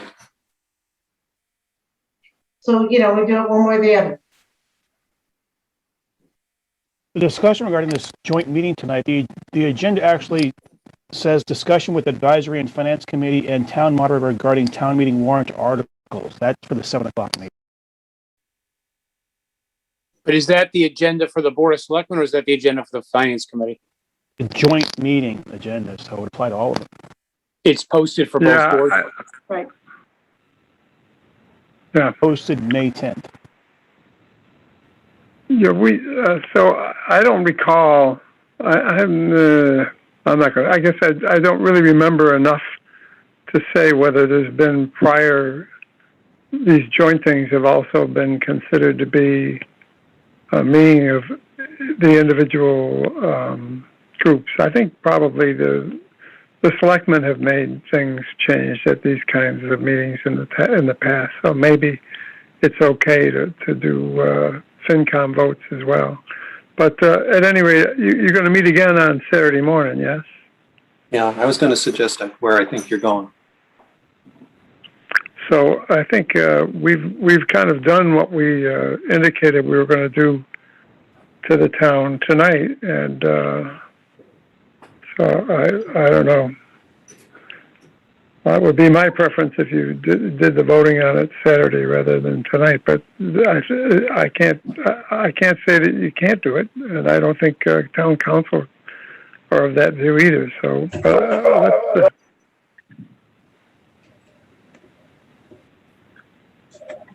I'm in agreement with the moderator. My question, am I out of order for just submitting information that I've worked on since the last one? No. I mean, there No. wasn't for any reason other than to get my own head together. Yeah, Jeff, it's not you or your analysis. It's more procedural. Right. Right. It's also about the timing. This is really, in terms of the open meeting law, I think it's a problem, but I don't know. But the timing, Dana, we have no haven't had time. any other meetings, and so Hold this on, was the first meeting, as you know, Jeff has been working on this for the past couple of weeks. I just got cut off. I didn't know he was working on it. Excuse me? I just got cut off, but the timing, we haven't had time to study this. We're an advisory and finance committee. Where is our time to do the analysis? Aren't we better than this? I actually took exception to that. I don't think that I think that this is no way reflects on our ability. Our ability is we have a finance member who gave us a very fine, very clear presentation. I think that actually shows us that we're able to make a decision based on the current information we're given. I agree. I would suggest, Jeff, that you present this at the town meeting. If we don't vote on it tonight, I would suggest that we consider it for the meeting that the FinCom has before town meeting.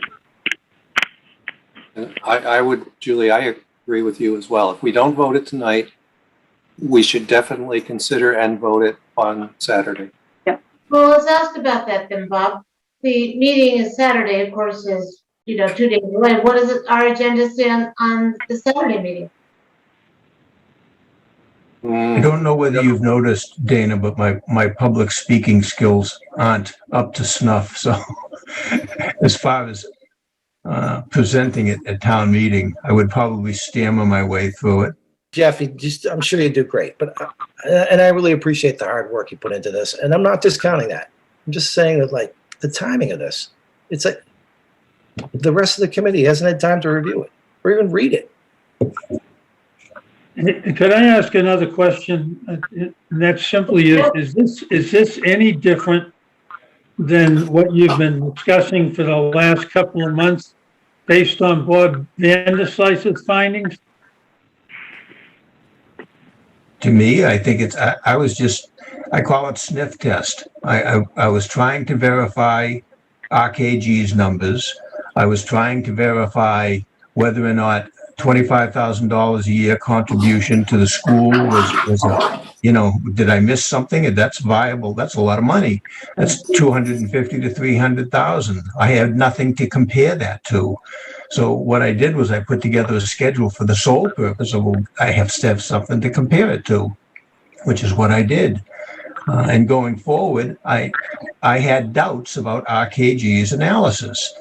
I did, and yet this spreadsheet, coupled with one that Bob has done and coupled with one that I've done, subsequent sits back and it says, there's nothing unreasonable about those numbers. They're real and they're large. It's And pretty that's- compelling. That's all that's all I did. And my that was the understand- intent of bringing this up, is just that here's another data point that points to exactly the same thing we've been seeing now. And my understanding is that our responsibility as a committee is to advise. And here's information that we didn't have. And now we have new information, and we had promised the town that we would continue our deliberations. Exactly. That was the reason why I think we should vote. I think it's our responsibility. The town will vote on this themselves, right? We know that. The town is going to decide this. That's their responsibility. Our responsibility is to provide advice based on information that we have and we've obtained, and we now have new information. And so I think that is a new frame for our advice. But the town makes the decision. We know that. That's right. So I guess thank you, Barbara, for that. I guess I feel like I don't know why I'm always speaking on this particular issue, but it's not on the agenda.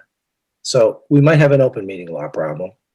The timing of it doesn't give the FinCom any time to study this analysis. And then we're going to vote on something. It just, think about it. It doesn't make sense. We'd have to put it on the agenda for Saturday too, that we're going to revote this. So to Well, that's meet the my open meeting question. law. What is on the agenda for Saturday? Because Yeah, so I have Saturday's agenda up. It says general business preparations for town meeting. Those agendas are routinely, I forget the verb, but amended after being posted. So we could add this as an agenda item to the Saturday posting. aren't many, so can this agenda not, tonight's agenda not be amended during the meeting, or I'm confused about the ability to amend an agenda at some point, but not in another.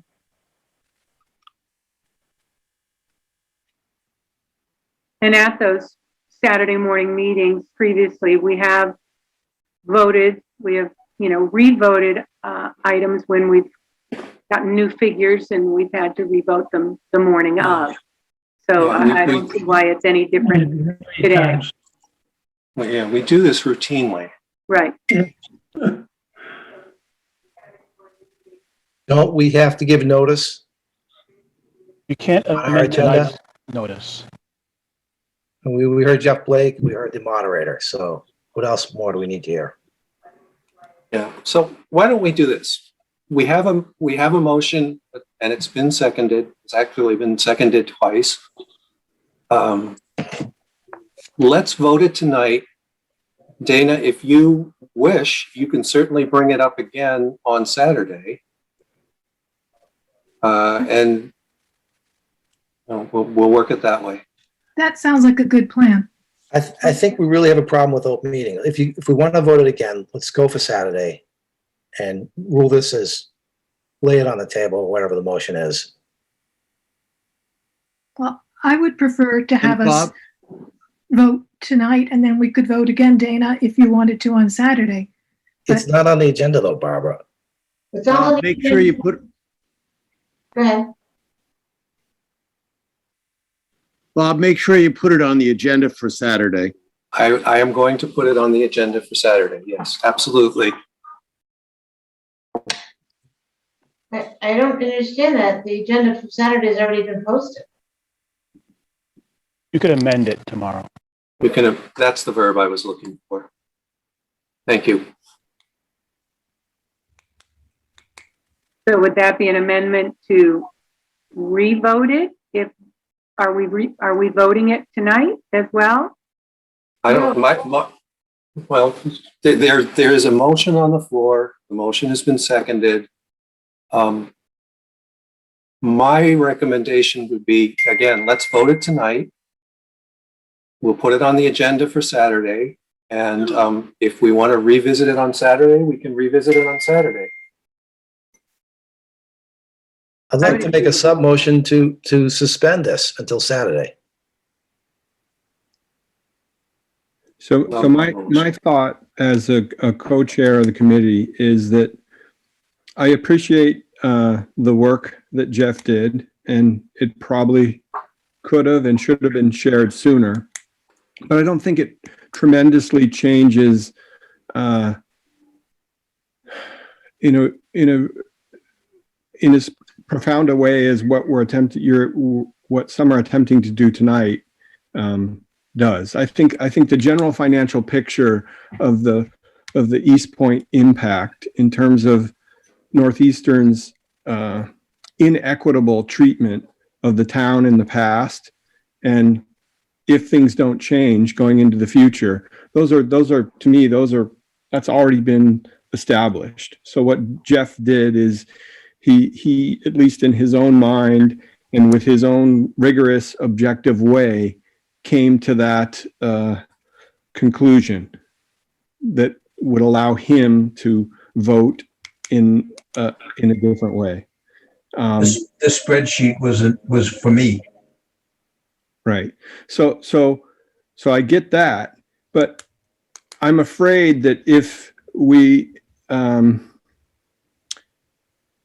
think voting on Saturday is a little more, I want to say fair and measured, because if we were vote tonight, it will just be purely used, I would say, as, I don't want to say propaganda, but it would be, people would miss the nuances of what the committee has tried to kind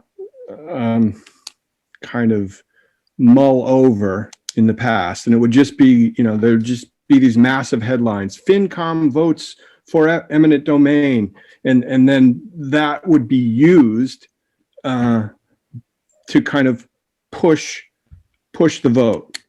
And I just think doing it at this juncture and in that way, when, the conversation that I've heard about town generally has not been focused on remediating or mitigating the financial impact that's occurred in the past that the town means the citizens, the town means the FinCom, the town means previous town managers.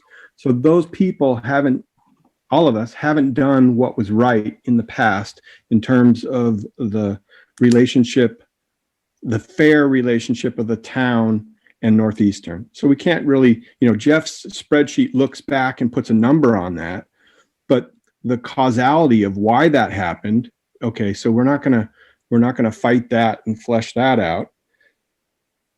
But I haven't even heard a significant argument made of how the current state of affairs is gonna address this issue.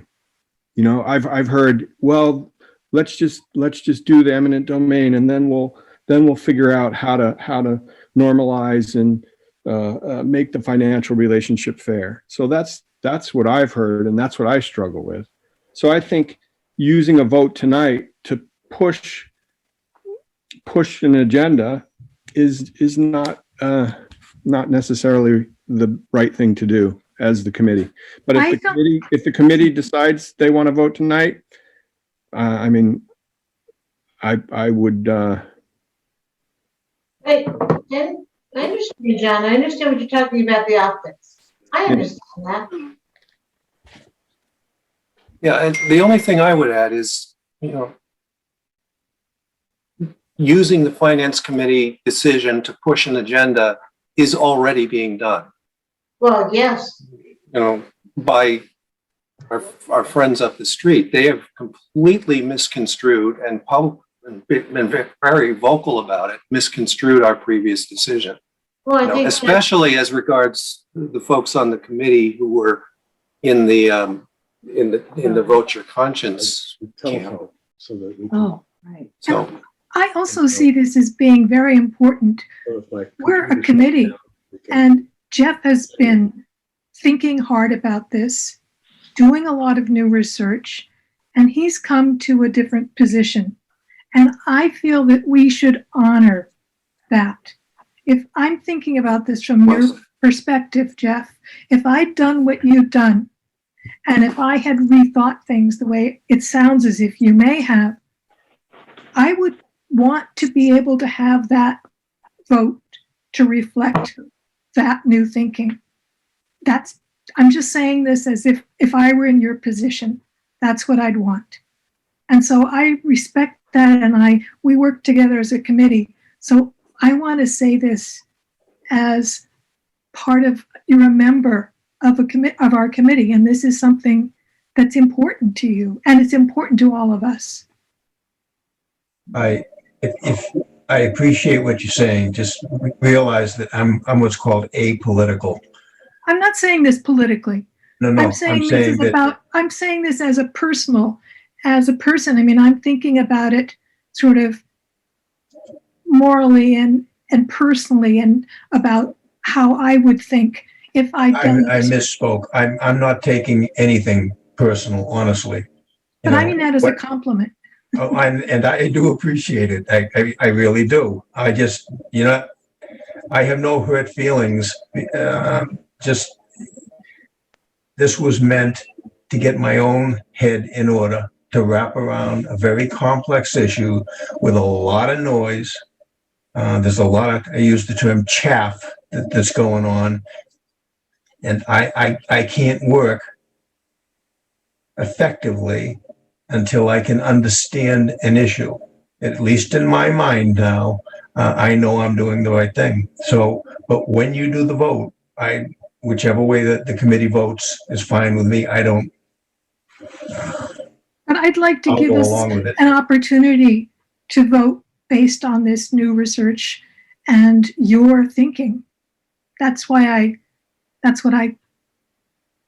think. I do appreciate it, but I can do that tonight, or I can do it Saturday morning. It's not. Hey, Jeff, this is won't Dana. lose. Could I ask you a question? Yes, sir.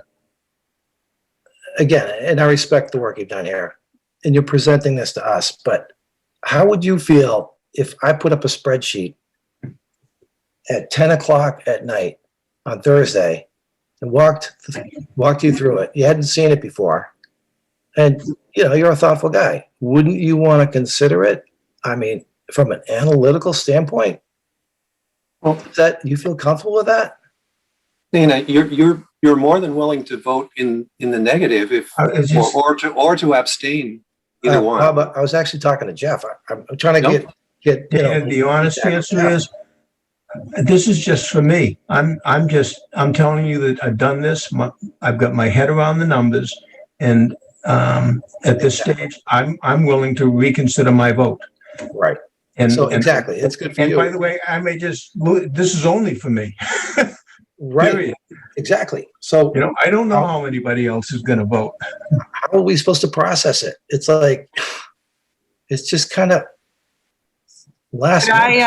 Could I interject here for a minute as the open meeting laws? And I don't know if I should be involved, but there are lawyers still on the call. The one point that you did bring up is the open meeting laws. Is there a definitive open meeting law that says if you don't put an article or something on that says you can or cannot vote on it at that night? And note that this is a reconsideration or a motion of a. Perhaps we could get an attorney's. Happy to jump in on this. An interpretation of the open meeting law. Sure. I mean, the open meeting law says that you have to have on the agenda with sufficient detail so that somebody would know you were going to be discussing a particular subject. I heard what Dan's script read, and I'd have to read it again, but it's not a perfect description of what is taking place here tonight. Is it broad enough to encompass this? It might be. It's a big, it depends. Yeah, and you know, that's, you know, I'm sorry, it is. It depends. Now, certainly on Saturday morning, the open meeting law does not apply to town meetings, and I think it's very common for FinComs to revote articles, to make additional recommendations, and do the like. So, you know, if you wanted to be on the safe side, I think it would probably be an appropriate to take this up on Saturday morning. All right, Mike, I withdraw my second. Yeah, and I respect the reason, you know, a town council and consulting with our town council is important. So given that, I will withdraw my motion, but with the stipulation that I would like it, I'm not really, I don't know if, is there a way to do this? Not fully withdraw it, but to move it forward to Saturday morning? if I may jump in for a second, I do understand that you have the Finance Committee has a meeting posted for Saturday morning. I do recommend that if you're going to take this up, and I echo Jeff's concerns, we have seen the Attorney General is very strict these days and getting stricter, and there are specific decisions where even towns that have a general item on an agenda that says review articles and then goes ahead and makes recommendations or takes votes.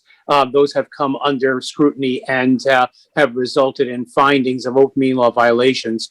It is possible at this point to amend an agenda. An agenda can't be amended at the meeting because obviously it has no posting at all.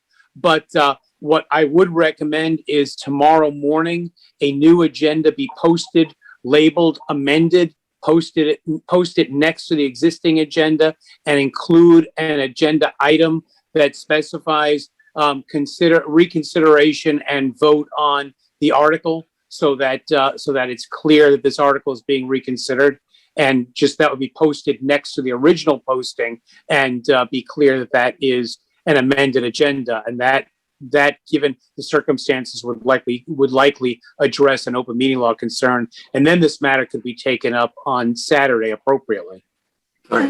So I'm seeking your advice then as our town council. Are you then recommending that I withdraw my motion tonight?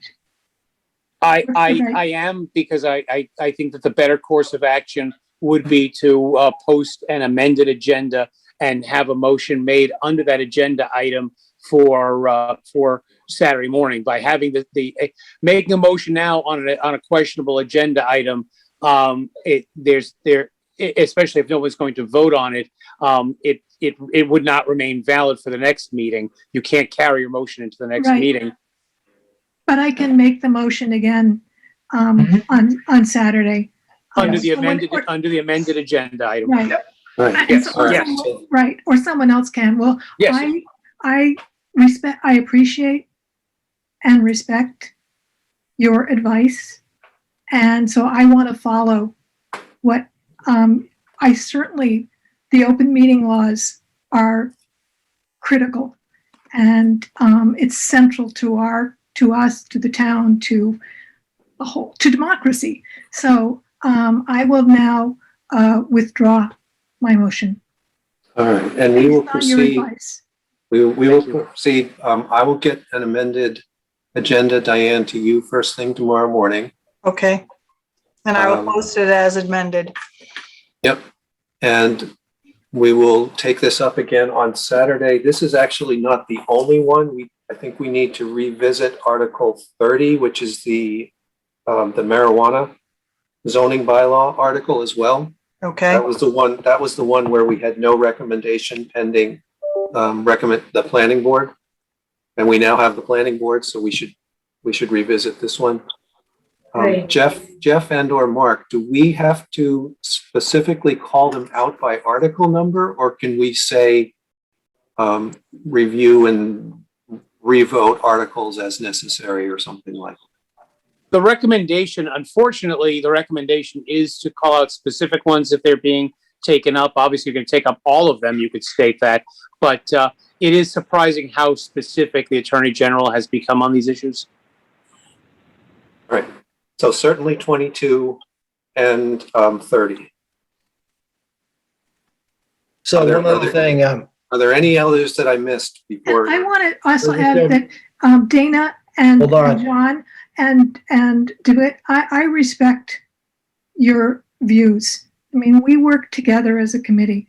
And so I'm listening very carefully to your concerns and I respect them. And I want you to know that it's important for us as a committee to listen to each other and work yeah, together. thanks for that, Barbara. But you know, the thing is too, we need to review this document, this spreadsheet, and when are we going to get it? Jeff forwarded it to both Bob and I will forward it to the rest of the committee. We can send it on like tonight. Yeah. We've already seen some serious flaws in it, so I'm going to take a look Thank at you. it. Just please be sure not to discuss the document though by email. All right. Right. Of course. That's not, we're not supposed, right. Thank you. Mr. Chairman? And Barbara, thank you for what you said. I respect everyone's opinion, everyone's position. And this information was brand new to me tonight. And I just want to make sure that the whole committee is aware that this was, my statements were not to push an agenda. I did take a little offense at that. This was not to push an agenda. You all know how I have felt all the way through this. And I appreciated Jeff's work and having worked with Jeff for the last year, I see just how dedicated he is to getting all the facts and getting them right. And so I appreciate everybody's position and opinion. So thank you all for all of your hard work. And I want to thank our council and Diane for also helping us with, we want to make sure that we're proceeding by the open meeting laws and in the ways that our town governance works. That's part of a tradition that dates back centuries. So thank you. You're welcome. Everyone. You're welcome. You're welcome. Make a motion to adjourn then? 1 second. You also had Article 4. Should that be labeled on there for Saturday too? It's Article 4 is the classification plan? Yes? Yep. Yep. Yeah, we should, just to be, Consistent. just for good housekeeping, yes. One last little bit of housekeeping from my standpoint. Another member of my family would like to know when would be a good time for her to meet you at the fairground, Tony, tomorrow afternoon. Tomorrow before noon, anytime between like 10 and 12. 10 and 12 over there? Yeah. Okay, 10 and 12. All right, I'll let her know. Great, glad I asked. And is our meeting Saturday at 10:30? Am I Yes. correct? Yes. Great. Yeah, and actually, can we change the time? Well, no, it's very- No, I don't believe, No, all right. my understanding that once you, well, wait, so tomorrow's Friday. No, once you, Okay. it's my understanding, and you could correct me, counsel, but my understanding is once you post the meeting, you can amend the agenda, but you cannot change the date or the That's fine. time. That's fine. I was don't just- recommend it. I don't recommend changing any more than what is being taken up. I think already this is a significant amendment. Okay, that's fine. I was just trying to buy us a little more time for discussion. Understood. Yeah, it's going to be a little tight. All right, but we will have a good day on Saturday. And I appreciate everybody's hard work in getting this all together. You guys are all saints and heroes in my view. So thank you for your hard work. And we'll have the benefit of it on Saturday. Thank you very much. And yours as well, Mr. Thank Moderator. you, David. Dave, it's always a pleasure working with you, sir. Dave, can you make a motion to adjourn? Yeah. So Well, move. Dave, all right. Motion to adjourn. Is there a second? I'll second that. All right. All in favor? We need roll call. Yep, Yeah. Vanderslice, aye, Julie, or we can do this without my prompting. Thank you, Dave. All Brown right, eye. guys, take care. Aye. Katie, aye. Take care. Bye-bye. Good night, everybody. See you on Good night. Saturday. Thank Thank you. Good night, you. everyone. Good night. FinCom, I've heard from Vanderslice, Charmy, Brown, Zahora, and Beatty. Louis, aye. Louis, Sheehan. Oldham, aye. Thank you. Selectmen, you should do the same. You guys are great. Thank you, Julie. You're Thank you welcome. all. Thank you. Yeah. George? Well, Julie, thank you. We, Julie, Now I gotta go type all these out. yeah, John? you need to understand how hard it is to take minutes. Having done it twice, it's amazing what she does. This is way. And too- does very well, very And- neatly. Hey, and Bob? we've given her a challenge. Bob, Yes. Yes. before you go, I don't know whether I still got you or not. Yeah, I'm here. If I had just kept this information to myself and I had just asked you, could we get a vote to reconsider? I mean, I just wanted you to know that this, I changed my mind. So this was designed for me to get my head around it. If I had just kept it, could I have just asked and said, hey, can we reconsider the vote? Because Yes. I've got, Yes, you could have. so maybe I should have done it that way. Well, I thought I was running it by you because you know that after the town meeting, I'm history. understood. I don't want to deliberate now that the meeting has well. been closed, Right. but I mean, you're right. And I do still think it's valuable information. And let's leave it at that so we don't. Breaking any more open meeting laws. Okay, Right. There you go. good night all. Well put. Good night. Good night. Dean, are you still on, and Josh? Good night. Sorry, Dean, no hold wonder, on a second. Gene, could you motion to adjourn the Board of Selectmen meeting?